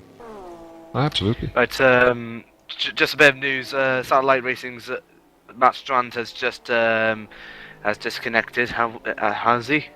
Has he disconnected? I think he has. He's not in the class. He's not in the location on my timing screen in the R Factor server. So it looks to me as if he possibly has it. I think he has.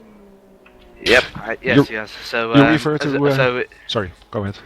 So if he's left, then that means either Ryan Walker or someone else might take his place.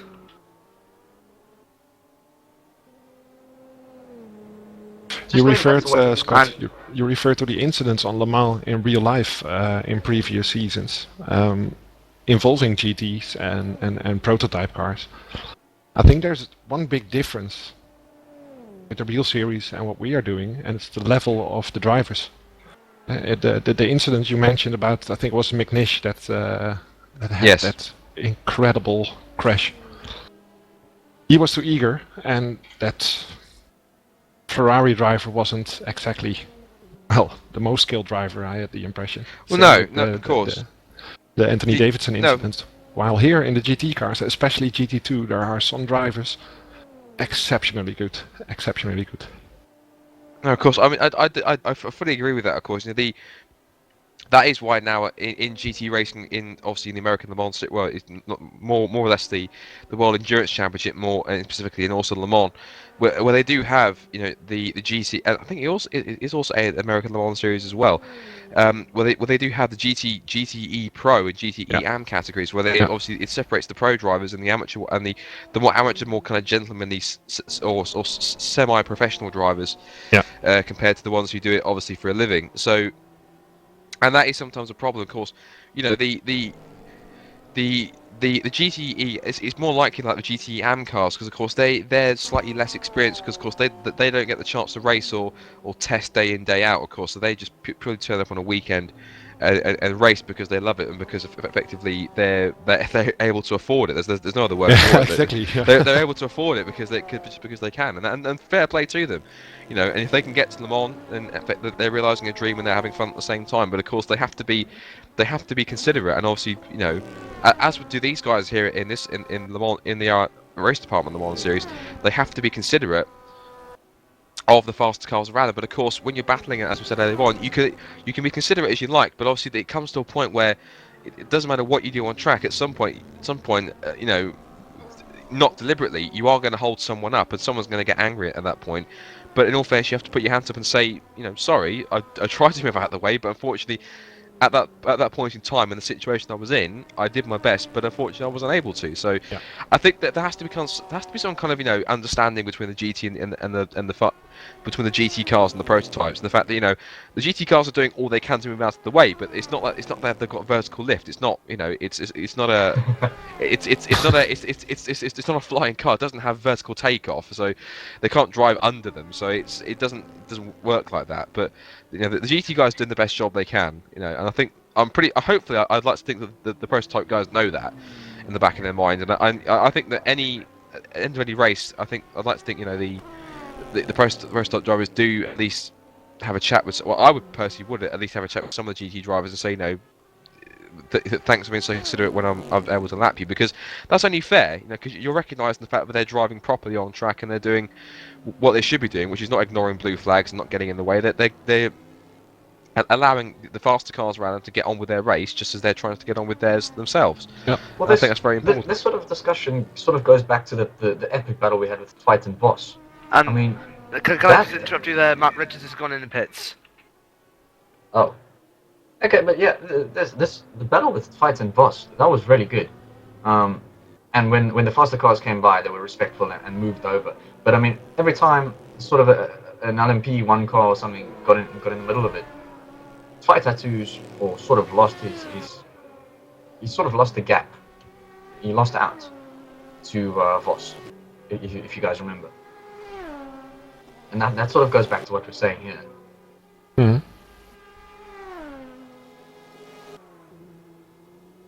Well, I'm going back to my virtual motorhome, guys, and have a nice coffee. Okay. Excellent stuff. Good luck, guys. See you Bye. Thanks for chatting with us. Right, See you later. You're welcome. right, let's get back on the agenda and let's see who's going to replace Matt Richards in the next couple of hours. And it should be Lars Brookman, if I'm not mistaken. It could be Lars Bridgman. Could be. Oh, actually, no. In actual fact, it could be Ken Hunter, the other new driver for Daredevils Racing. And it is Ken Hunter. Yeah, he's actually a fellow South African, so good to have one of us in the RDLMS. And he's a bit late off the limiter though. He's just who does he rejoin in front? He just rejoins in one of the in front of one of the other P2 cars. And he's gone wide, just letting him through.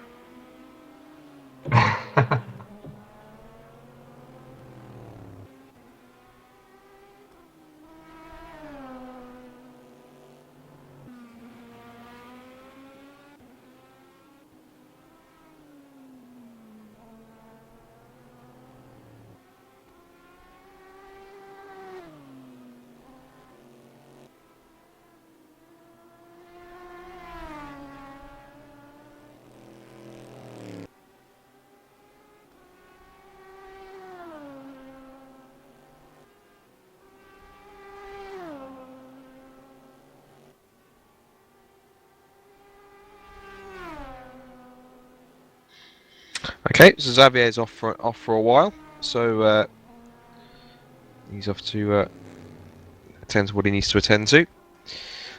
So, moving back into what we've got going on right now, time-wise, we have got 7 hours and 22 minutes left to go in this race, and still the leader by 11 seconds at the front is James Johnson, but of course he's made 3 pit stops.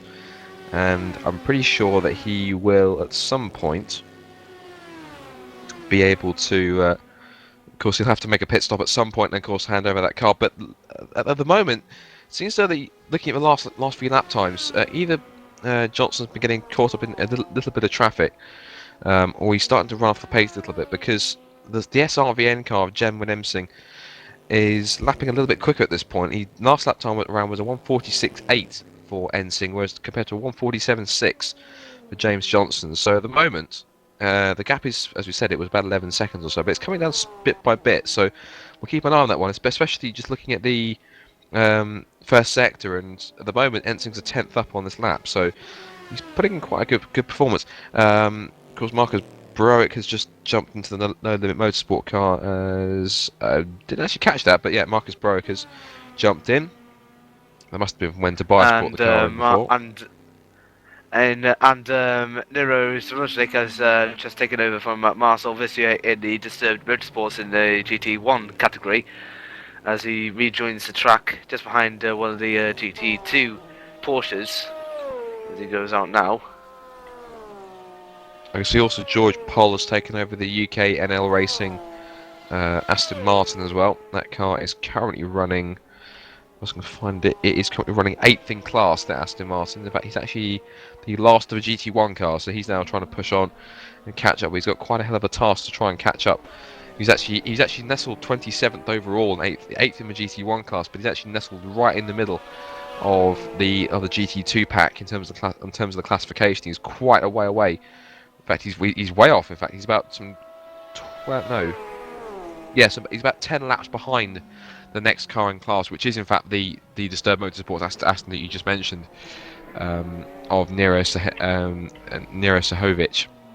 And Rui Martins has just spun his car just on turn 4, and he's having a terrible race just behind Jos van Steren.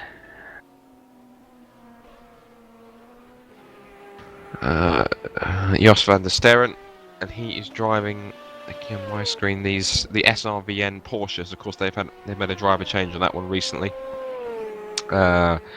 Who is? Well, we've had. I think pretty much every team has made a driver change. I believe. I think the only one that possibly hasn't, is the Davy Laray's LSD Racing P2 Acura. That's the car number 205. Currently running 12th overall and 6th in class. That car is, in terms of its gap around, it's 2 seconds. It's actually, where is that? It's now currently, what's the gap? He is, where is he on my screen? Where's he got to? There he is. He's 1 minute and 54 seconds behind the Matt Strand Satellite Racing Porsche, which is the car. No, the Audi. Sorry. So that car is, I think I'm disconnected. No, he's racing. In fact, sorry. Apologies for that.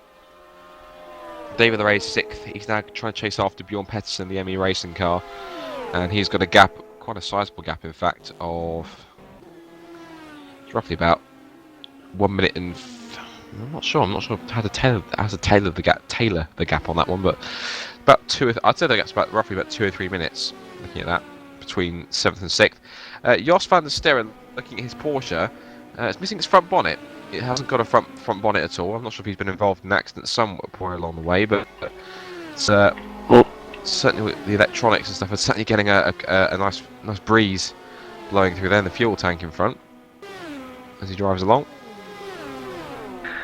Yeah. Well.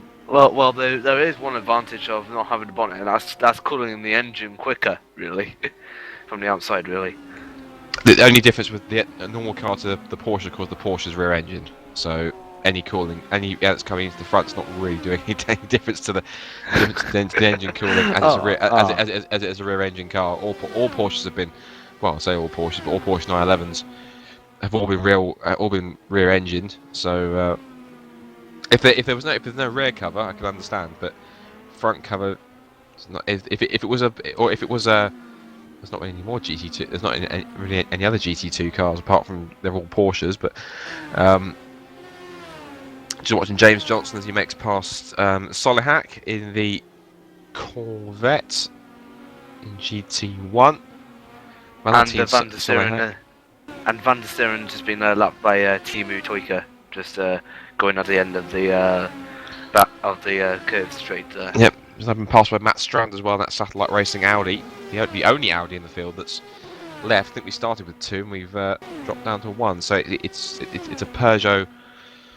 Dare I say Peugeot procession, because we've got 5. The top 5 are all in Peugeots, and they're certainly setting the pace. It's definitely the car to have. The Peugeot, of course, with its closed cockpit, and of course, same as the Audi, are both running diesel engines. The only P1 cars in the field are diesels. The rest of course, are all petrol engine cars. And Jos van der Sterren is now going to be lapped by Christian Fej. He's now going to dart up the inside. Yes, he is. There goes the Corvette. Christian Fej, and number 305 No Limit Motorsports car. Flashes the lights, I think should say thank you.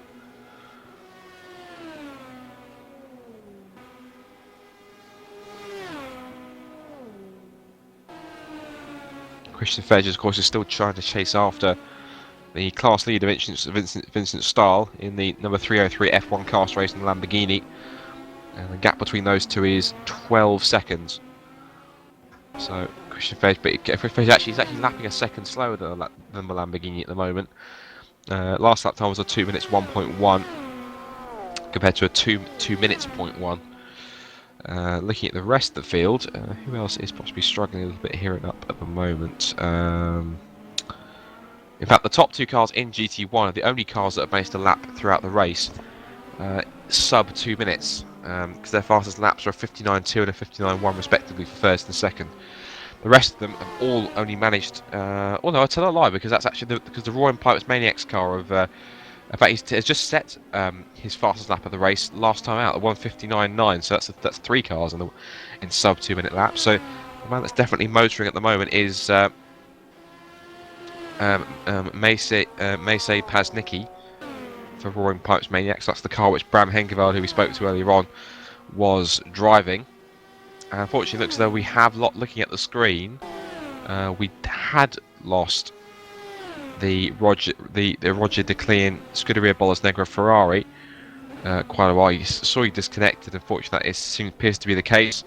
So the car which is running so strongly up around in the top 5 has unfortunately fallen by the wayside, as of course has that Julian Daubert Core Motorsports Porsche number 403 in GT2. So that is rather a shame, because those two cars were trying to fight their way through the field. Especially this Bolas Negra car was doing a fantastic job up there and around the front. So bad to see that. We've actually lost 4 cars during this race. The 3 cars. So the Gary Allen Martin Bolgin Audi went out after 26 laps, and of course Dauber went out in the Core Motorsports Porsche after 58 laps, and Roger de Clean went out after 64 laps in the Scuderia Bolas Negro Ferrari.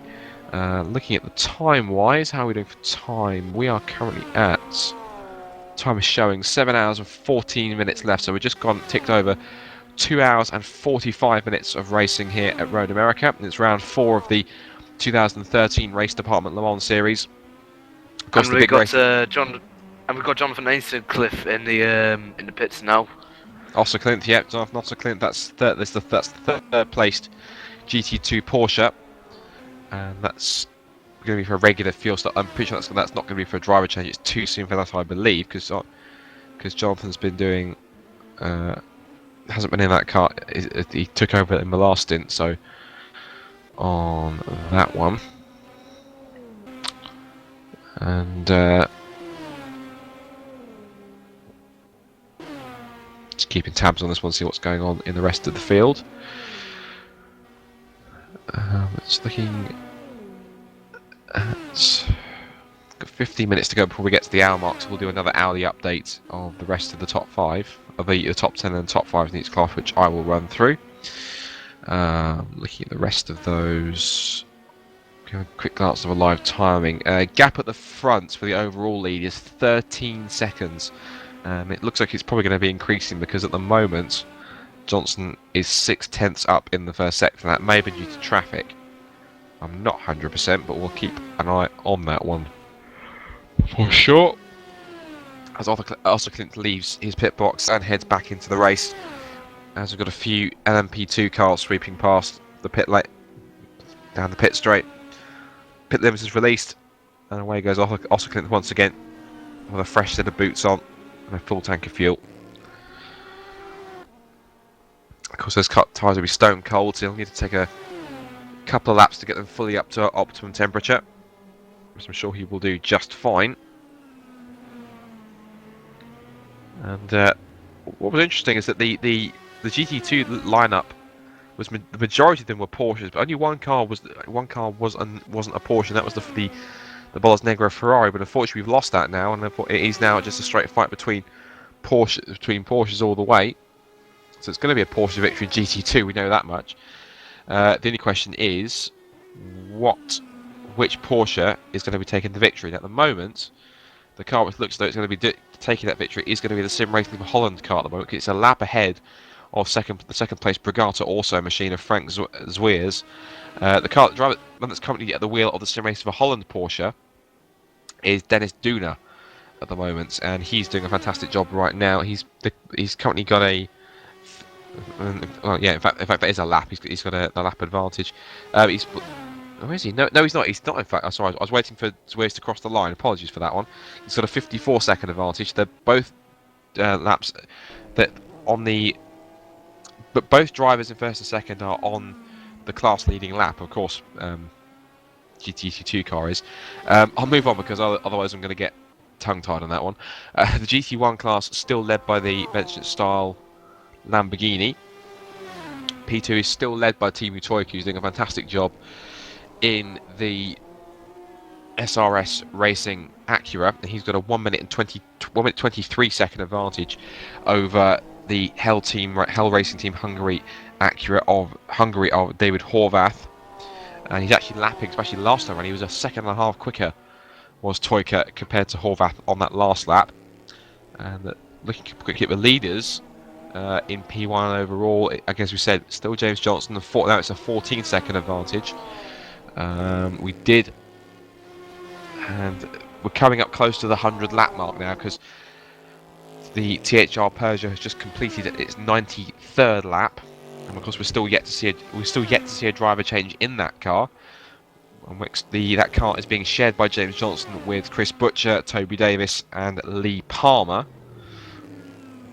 And the Sim Racing and the SRVN Peugeot. If I look on the screen here on my system to quickly just double check that on my screen to see who's driving what in that car. That I'm expecting the next driver to get into that car because Robin de Jong started that car and handed over to Jan Wim Ensing. It's going to be Rene Hugterp. He's going to take over that car. The third placed car in that class and overall is the R-Seat Racing Team car of Jonathan Dion. And I'll quickly have a look at that in a second. I just kind of keep track of live timing and who's where and also what's going out on track. It's a little bit difficult on the screen because it only shows us the classification in terms of who's got the fastest laps. And if it was on that case, then it would be the Patrick Zwijkowski Sport Poland Peugeot that would be leading it. But of course that car is not leading the race overall. It's leading it on fastest laps, but it's currently 5th overall and 5th in P1 as well. Now quickly looking down the field to see who is doing what. No dramas no dramas really to speak of. Everyone's really kind of spread eagled themselves and taking it easy, so to speak. Vincent Stahl has just left the pits in the GT1 leading Lamborghini. It's good to see the Lamborghini leading the race. We said earlier on it's usually a class if there's any races using the NG races, well, it's usually a class that's dominated by and of course in real life in GT1 was dominated by the Corvettes and Aston Martins. But and that's start locking up into turn 1 there. That would have scared them a little bit, especially since Jonathan Osserklint and that RMI Motorsports Porsche behind was coming up fast. Mind you, it's a fine sounding car, the Lamborghini V12 singing away in the back as it goes past.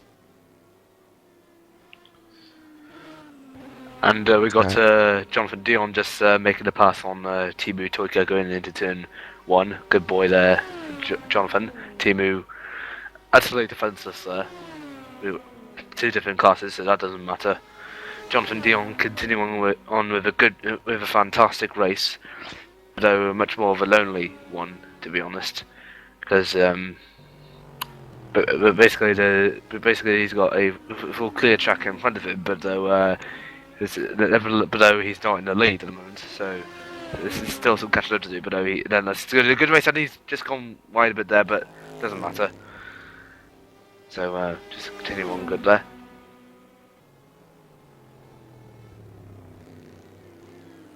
have a quick look at George Pole. George Pole's in the UK NL Racing Aston Martin, the brightly coloured car. That's the multicoloured machine. The white, the red, yellow and the blue.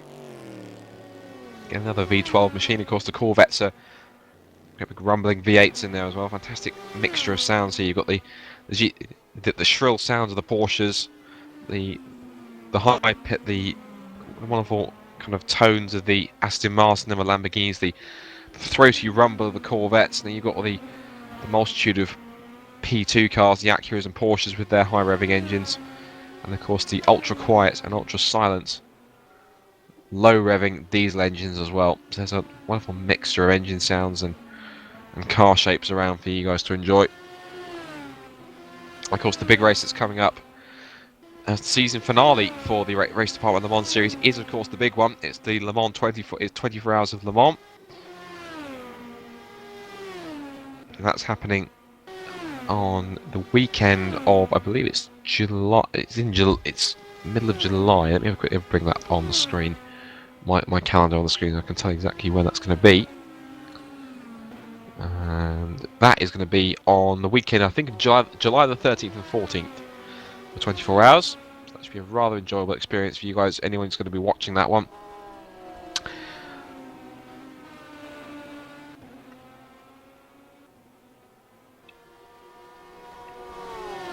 So, getting close now to the 3-hour mark here at Road America.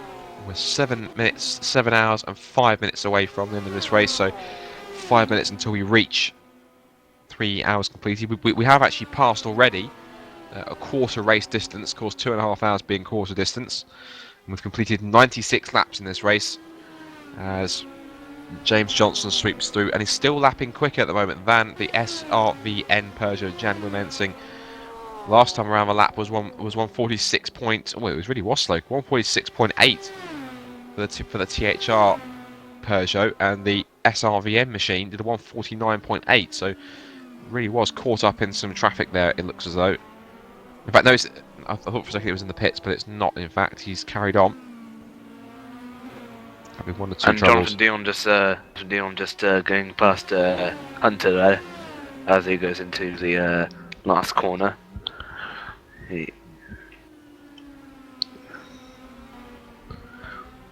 That was a pass. Yeah, that was a pass just to put a lap on Hunter on that one. That's the car that had problems earlier on. The Porsche.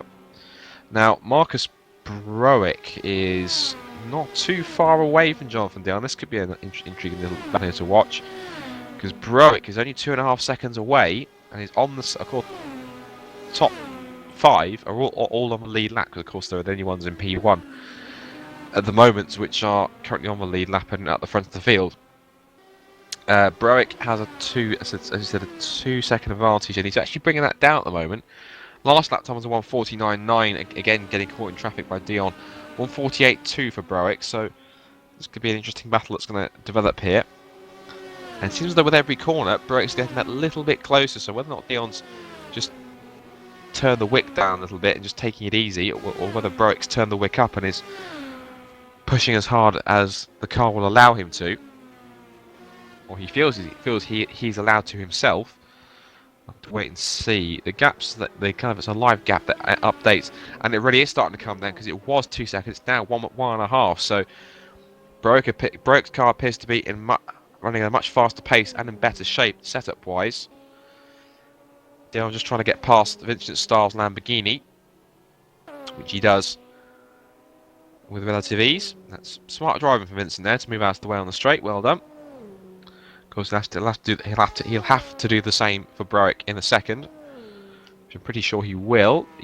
He hasn't done it just yet, but he hasn't had an opportunity to right now. But he will do just now. And he does. So this is going to be intriguing now to see exactly how the gap plays out as they go across the line. So Dion crosses the line, as does Broick, and the gap's still roughly around. He's back up to 2 seconds now. Seems to be all in that last sector where he gains it back. And coming up to 7 hours and 2 minutes left in this race at Road America. And so I got to that point in the race where everyone's just started to settle down. Now, there's not really that many close battles for position out on track. The closest we can see, as far as I can see, is for third and fourth on track, and that's of course the battle for third overall and third in P1. Another close battle I can see on track in terms of looking at the times is between Davy Laray's in the LSD Racing Machine P2 car and the UK NL Racing car.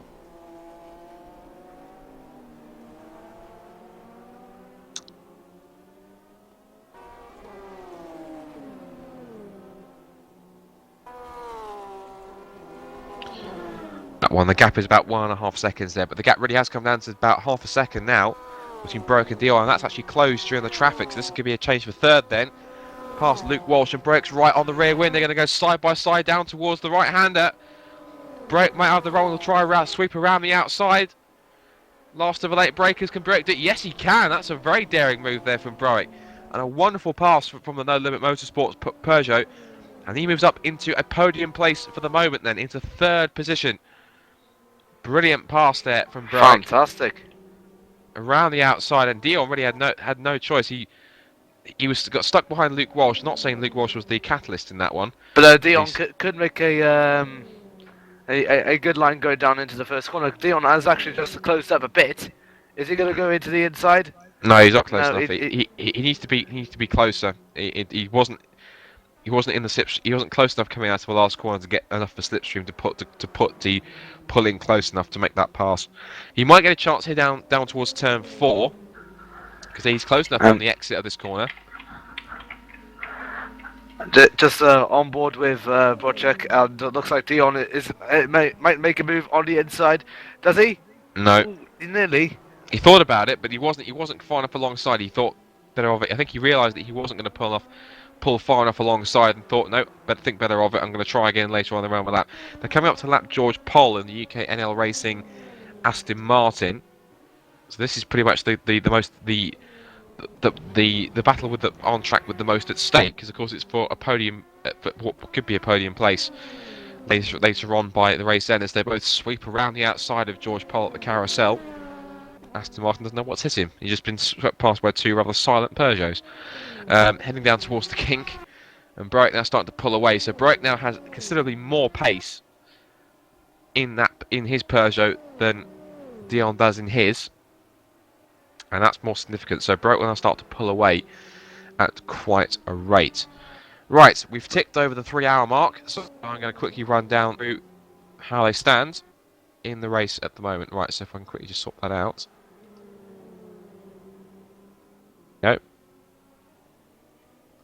Right, so after 3 hours then at the Race Department Le Mans Series Round 3 at Road America, let's take you through exactly how they stand then. So currently leading overall and on course now to just about break the 100, now on lap 100 at just over the 3-hour mark, is the number 109 THR Peugeot 908, and that's been driven by James Johnson, due to hand over pretty soon, I would imagine.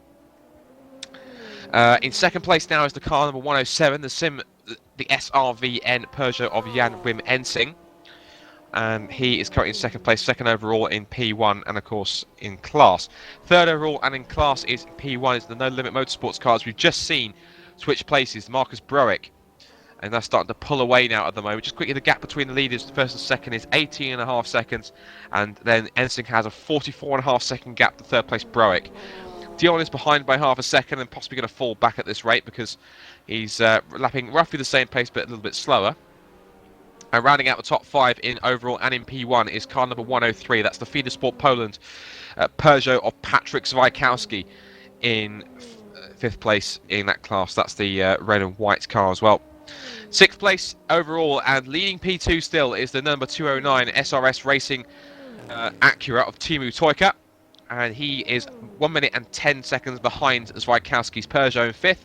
And Toika is only enjoying a 5-second gap now to David Horvath in 2nd place. That's number 204 Hell Racing Team Hungary Acura. And that car is 7th overall and 2nd in P2. 8th overall and 3rd in P2. Number 202 Simco Hungarian Team Acura of Balázs Kiss. 95 laps completed. And he is currently 46.5 seconds behind 7th place overall. In 9th place overall and 4th in class, 20 seconds behind 8th is in P2 the number 206 LDDT endurance team car with Johnny Bonetier, and he's 39 seconds ahead of 10th in class and 6th overall. The 6th and final car left in P1, and that's the Matt Strand driven Satellite Racing Audi number 105, and that car is 38 seconds ahead of the car in 11th place. The car that's rounding out P2 is 11th overall, rounding out the top 5 in P2 is 11th overall, and he's 5.5 seconds off 10th place. That's number 207 ME Racing car of Henrik Leck. And looking now to GT1, and your GT1 class leader, now in fact there must have been a pit stop, because I think we saw Stahl previously in the pits. So the current class leader GT1 is the No Limit Motorsports Corvette number 305, and that car's been driven by Christian Fej. The current advantage between first and second in GT1 is now 44 seconds to the number 303 F1 Cast Racing Lamborghini Murcielago RGT of Vincent Stahl, and he currently has a 43.5 second advantage himself over third place in GT1, 17th overall. Just quickly is the 309 RC.co.uk Racing Team Corvette of Valentin Solehak. Just quickly, the GT1 leader is 15th overall, 16th overall is the F1 Cast Lamborghini, 17th overall is the third placed Corvette from RC.co.uk. 18th overall and 4th in GT1 is the number 308 Roaring Pipes Maniacs Corvette of Maciej Pazniki, I think, or Maciej Pazniki. Can I just say that Boczek has just come in for a stop. Okay, thank you. And he's now got a 1 minute and 35 second advantage over 5th place in GT1, which is the 301, the 311 Sim Racing for Holland. Bear with me a sec.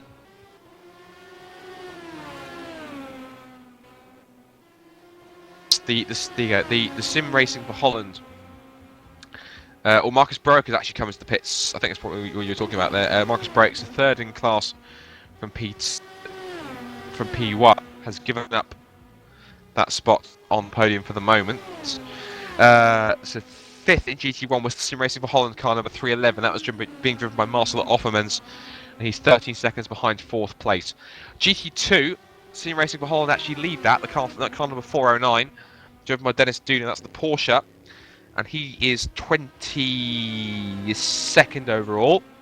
23rd overall, and second in GT2 is the number 402 Brigata, also Porsche of Frank Zviers, and he has actually got a gap of 58 seconds behind the Sim Racing for Holland car. Third place is the number 406 RMI Motorsports Porsche of Jonathan Osserklinth, and he's got a 1 minute. He's 1 minute and 36 seconds behind. 4th overall, 25th fourth in class and 25th overall is the number 408 Sim RVN Porsche of Jos van der Sterren, and he is only 1 second behind at the moment, so we might have to look at that in a second. 4th overall, and 26th overall and 5th in class is the number 4 in GT2, is the number 414 Satellite Racing 2 car of Lux, and he has completed 81 laps and is 1 minute 0.5 seconds back from 4th place. And that is the round up quickly at the hour mark, at the 3 hour mark in this round of the Race Department Le Mans Series here at Road America. It's 10 hours, 10 hour race, 3 hours down, 7 hours still to go. Okay, so I'm just having a look at some more overtaking battles, and this one is between Davy Lorries and Carl Middleton. Carl Middleton is behind Lorries in front. Middleton might try and overtake him at the end of the curve straight. Is Carl Middleton going to pass him? He's going to try it on the outside. No, he doesn't quite make it there. So he's going to try again in the final section of the track. So,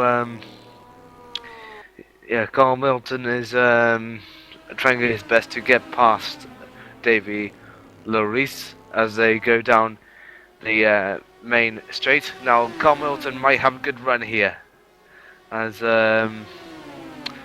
Laurie's trying to move to the side. That doesn't work for him. Carl Milton has a much more of a better run, but doesn't quite make it stick there. He's still sticking to Laurie's. Just trying to get past him. That's all. And he might have a go at him at turn 4. We'll have to find out soon. We will indeed. Just waiting as we watch now. At this point.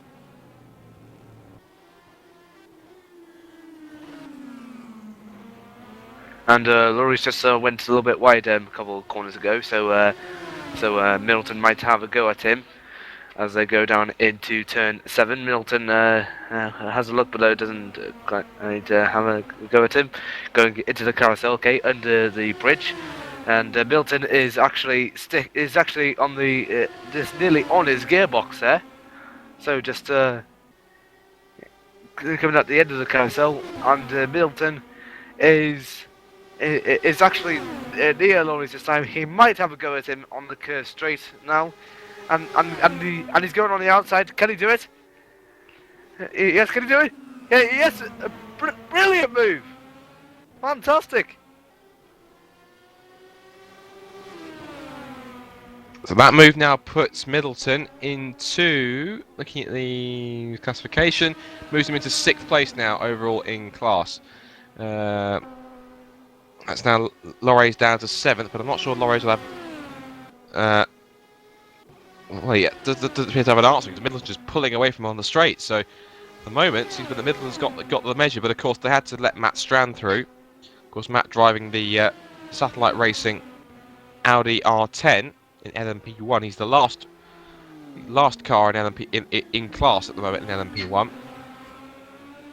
He's the only one. He's the only car in P1 that doesn't have the roof on, isn't he? Yes, that's correct. All the rest of the cars, of course, are Peugeot 908s, and of course they have closed enclosed cockpits. So, of course, it's good for aerodynamics, but of course it does sometimes somewhat restrict drivers' view as well. Interesting point I saw in the race department chat. Hello to everyone in the chat as well. Both those who are watching, of course, on YouTube. Hello to everyone watching on YouTube, and also hello to everyone who's watching in the race department chat as well on the live stream. It's always a pleasure to have you watching whichever event it might. Interesting point from Christopher Matthews. I'm just watching. He's put once 125 laps are completed here, it'll be equal to what the ALMS ran at Road America in real life in the past. Nowadays, it's a 4-hour race if they run here. In other words, the mod for endurance racing needs a smidge more tweaking. This is at least the zipper displays class, team and driver, but it could also display for the benefit of the viewers the time remaining in the race as well. That's very true. Just for a quick update for the record, time remaining in the race, just for quick record as far as I can see on my timing, 6 hours and 48 minutes left. So just quickly, just that you know, so we have got past 3 hours and sort of 12 minutes of racing so far. And we want to say hello to another person who's actually in the commentary box with us now, Chris Butcher. You right, Chris? Aha! Hello.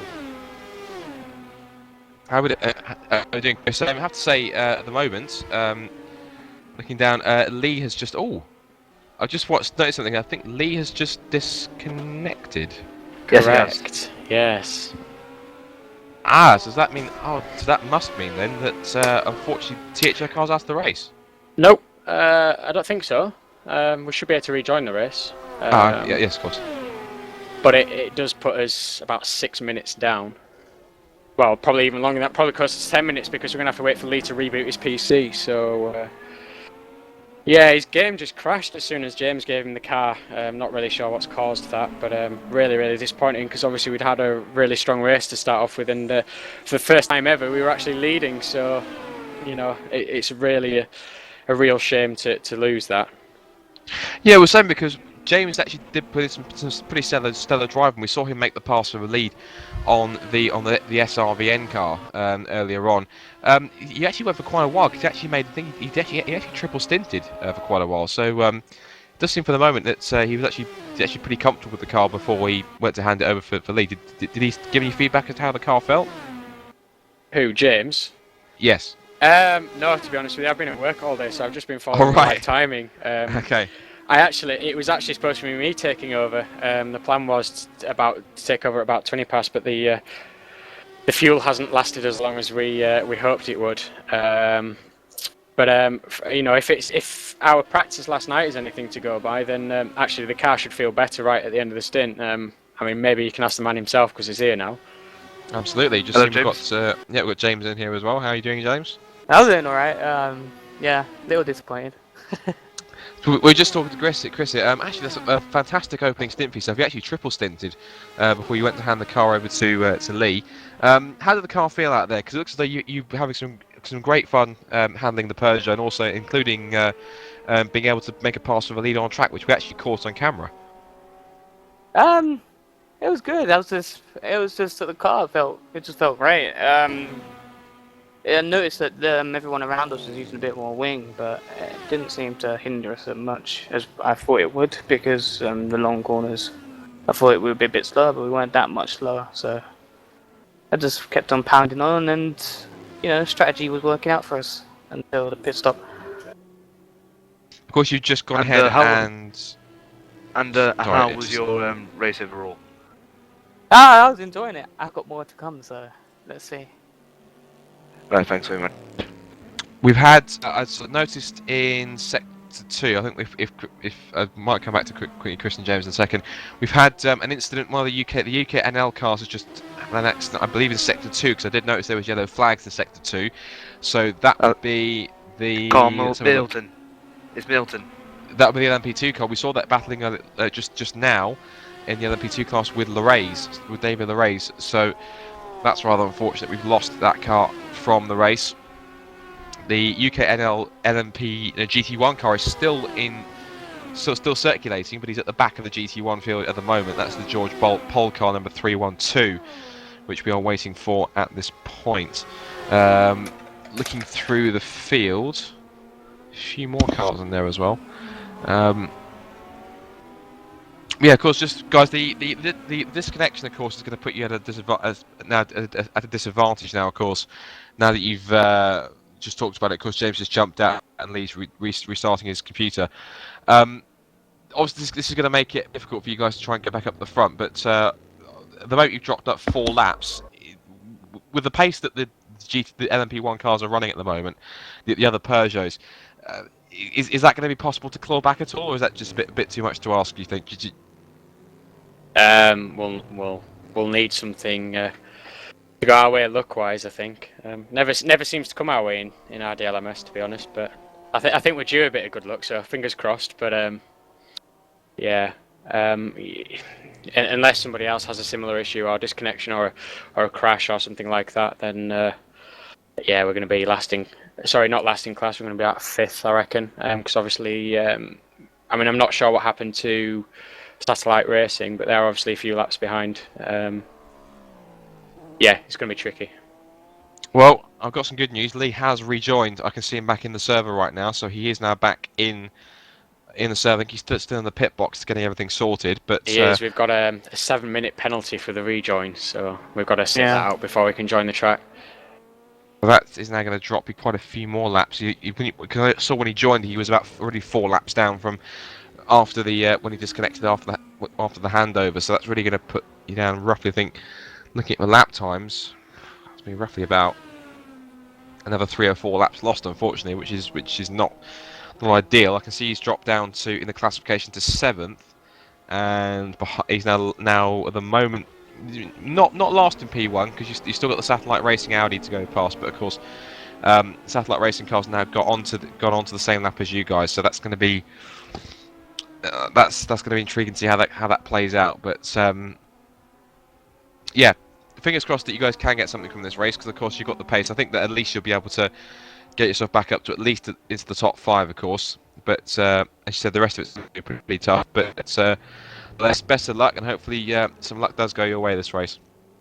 Thank you. Thank you. Right then, let's just check the the fastest lap times for the top 10 so far. Patrick Sawaski has got the fastest lap of the race so far with a 1 minute 45.1. Marcus Bruch has got a 1 minute 45.5. Rene Hunter, surprisingly for SRVN, well, 1 minute 46.0, followed by Jonathan Dion, then Matt Strand, Thibaut Toika, Jonathan Bottier, Balthas Kiss, Ken Hunter, and Henrik Leek. That is the top 10 fastest laps so far. Now let's have a look at the main standings at the moment. Rene Hunter is leading for SRVN, ahead of Marcus Bruch, who is now in second after that pit stop. That cost him third place. Patrick Swaski is in third. Rafa Versus is fourth. Thibaut Toika for SRS Racing in fifth. Hell Racing's David Horvath in sixth. Seventh is Simcoe's Balthas Kiss. Eighth is Jonathan Bautier in the LDD endurance team. Satellite Racing's Matt Strand is in 9th, and 10th place is Lee Palmer. So it's now for about much more. I say about 7 hours and 20 minutes left. Anything can happen, and it usually does.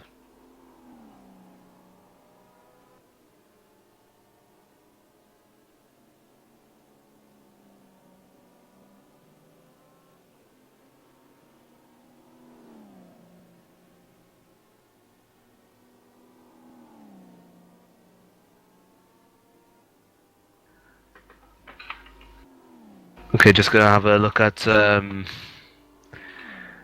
any close gaps at the moment, and the closest gap so far is between cars. Is between Afro Boystrick. Let's just have a look at him, and basically he's been chased. He's been chased by Thibaut Toika, who's just 9 seconds behind. I presume. Yep. Actually, Thibaut Toika is actually ahead of him, is it? Yeah. Thibaut Toika is behind Rofrodis. Oh, oh my God! I got it wrong again. It's Swaski who's 9 seconds ahead of Rafael. I do my apologies. So let's have a look at the P2 grid at the moment. Leading the P2 drivers at the moment is Thibaut Toika in 5th, ahead of Hivarth, Kiss, Bonate. Then it is Leek, Pubals, Hunter, and Middleton. That is the P2 class so far.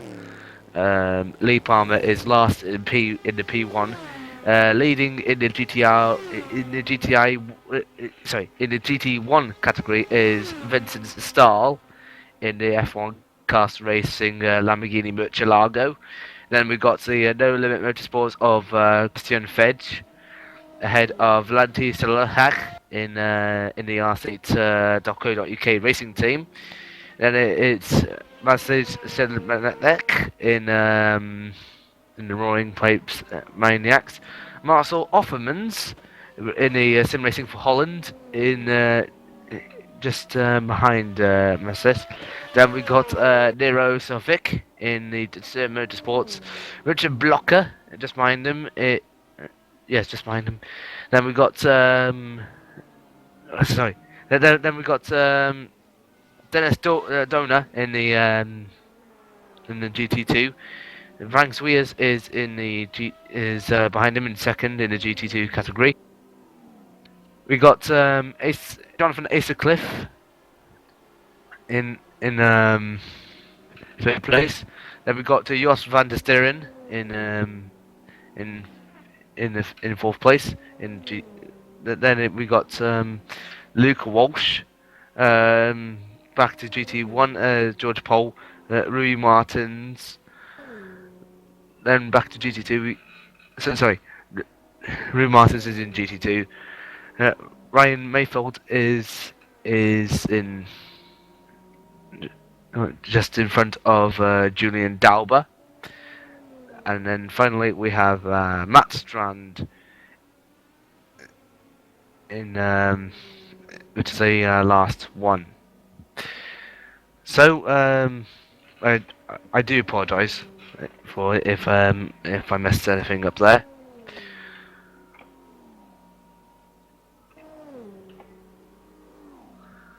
So we just need to we just need to wait for Scott to come back soon.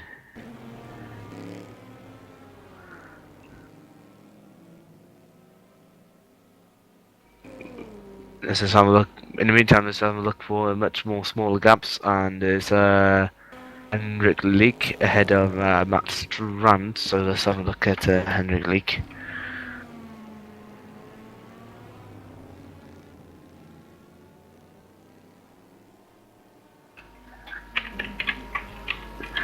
Okay, so Henrik Leek is getting past one of the rc.co.uk Chevrolet Corvettes, going down into turn 7. Matt Strand is about 4 seconds behind him, just going past one of the other Chevrolet Corvettes as he goes underneath the bridge around the carousel, and he's got some GT2 cars behind him, and it looks like I think he may have lost traction there. Let's have a look at the replay on the Henrik Leek. It's at the end of the carousel. He's going fine, and we thought he lost traction then, so do apologise for that. So he's going to the last corner now. He's and Matt Strand actually has closed up. Really, he's closed up, and Matt Strand has actually got a good run on him. Matt Strand might actually have a go at him, and he's going. And Leek is actually having problems. Matt Strand is actually going alongside him and goes past him quite easily with ease. Fantastic. So with that result, Matt Strand is now up into, if I can have a look on the screen,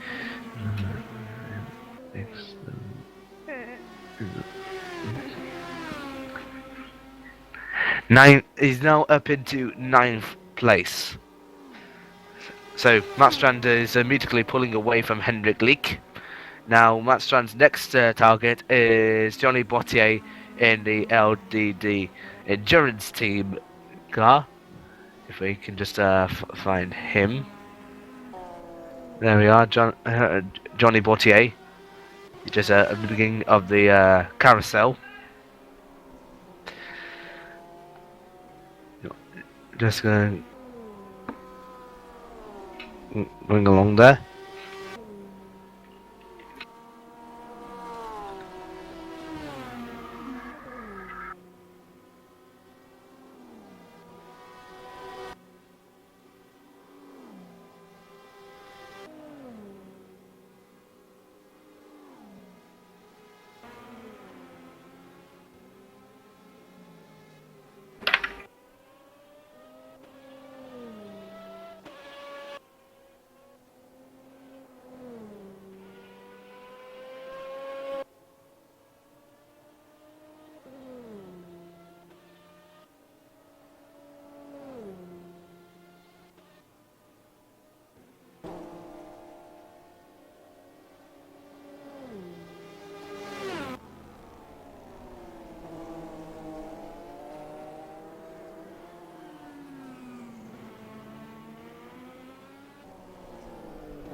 And looks like we got Roy Martins in the pits.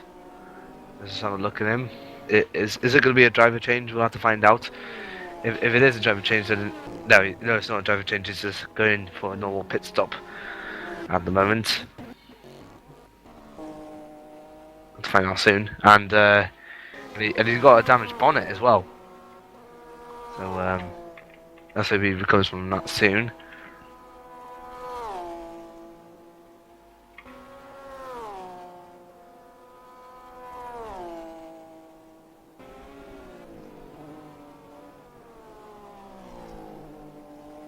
Yep, and he's coming out of bits now.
Okay, so just to have a look at the time remaining left in the 10-hour event here at Road America, round 3 of the Race Department Le Mans Series is 7 hours and 11 minutes left. Here is the standings at the moment in no particular order. Actually, it's classification order. Hoodsterp leads P1 with Marcus Butch behind him. Patrick Sawaski is in 3rd. Rafael Bostis is 4th. TB Toika is 5th. Horvath in 6th. Kiss 7th. Botier 8th. Matstrand 9th.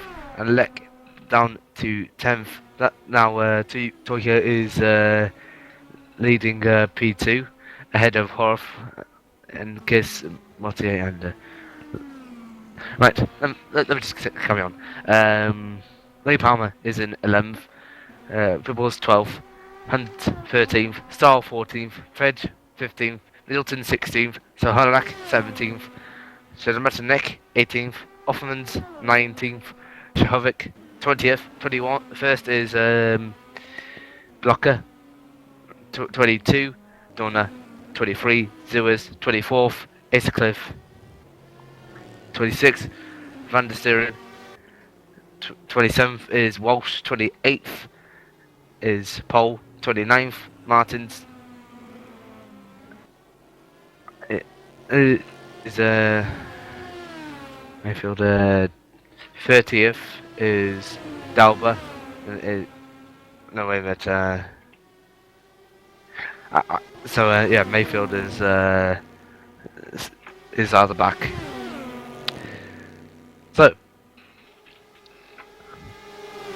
Mayfield is actually in the garage, so Martins is at the back.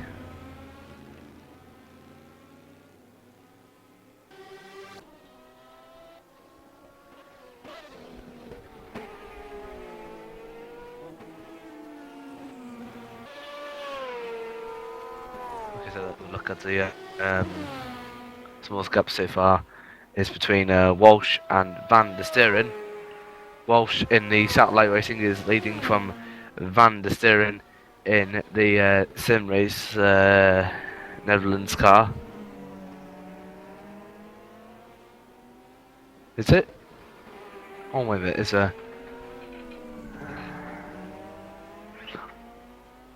it's actually Luke Walsh ahead of George Pole. So George Pole has I do apologise for missing that, but though George Pole has actually passed Luke Walsh. just going around the carousel. Luke Walsh already lost that position, and Luke Walsh might need to do a driver swap soon, if not later. But though, who is he going to stop it with? Is he going to swap it with either the following drivers, Ryan Walker or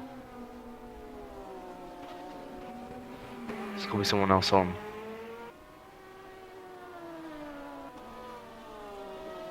He's going to swap it with either Ryan Walker, Brandon Warren, or David Benham or Jeff Cable. Wait, but Jeff Cable's already done, so it could be Davey Burren.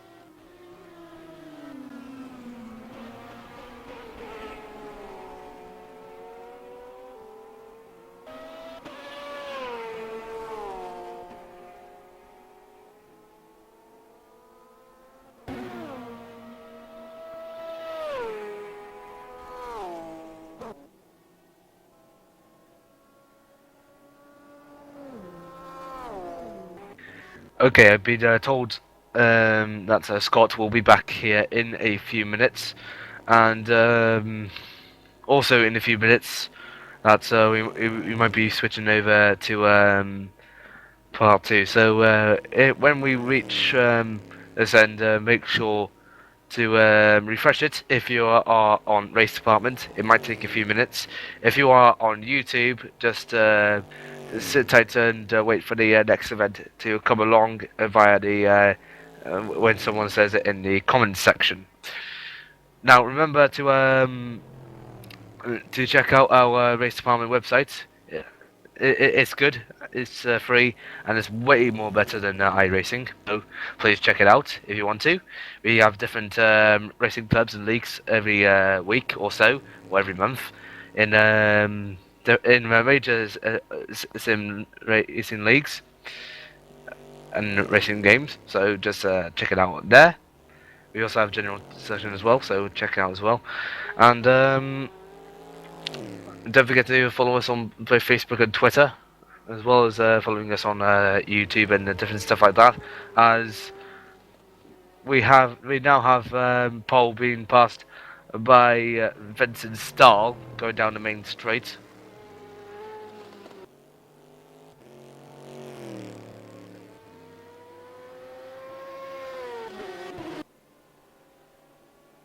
We now have Luke Walsh just pulling out in front of, surprisingly, just stopped there. Who's that?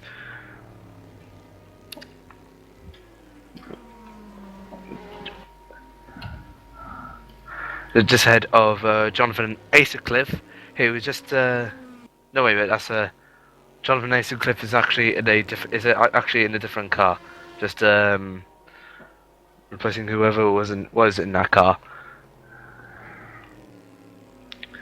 So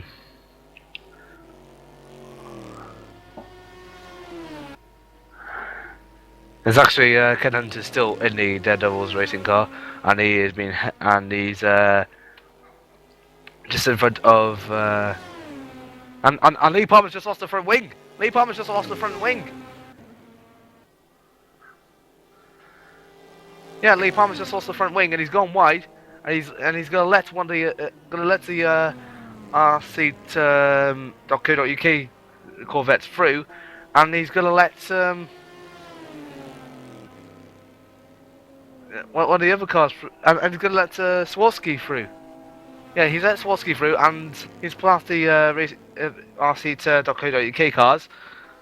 So Swarovski, who is still in third place, is still keeping up an amazing pace in third, just behind Brodzick. But what a major blow! What a major blow there to Lee Palmer.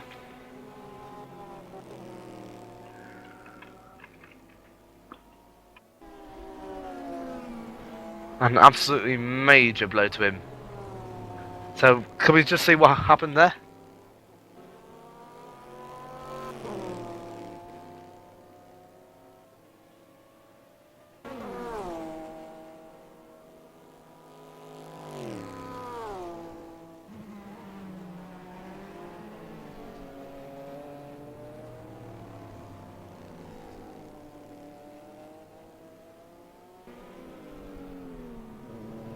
Oh, it turns out though it's a bit of a track error. So and amazingly he's just gone past the start and finish. He's gone past the start and finish straight, and he hasn't gone into the pits. You need to come in to replace your front wing, and you don't have any downforce. Or is it a problem there?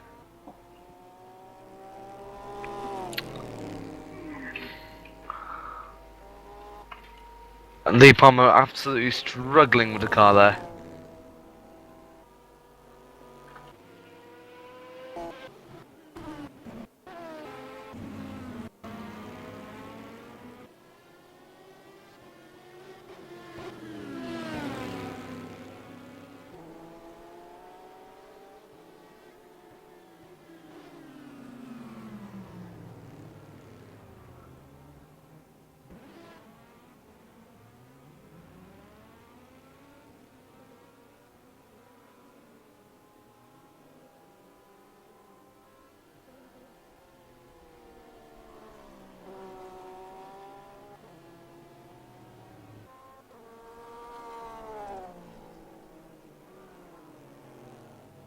And looks like Lee Palmer's just got off. Lee Palmer's just got off.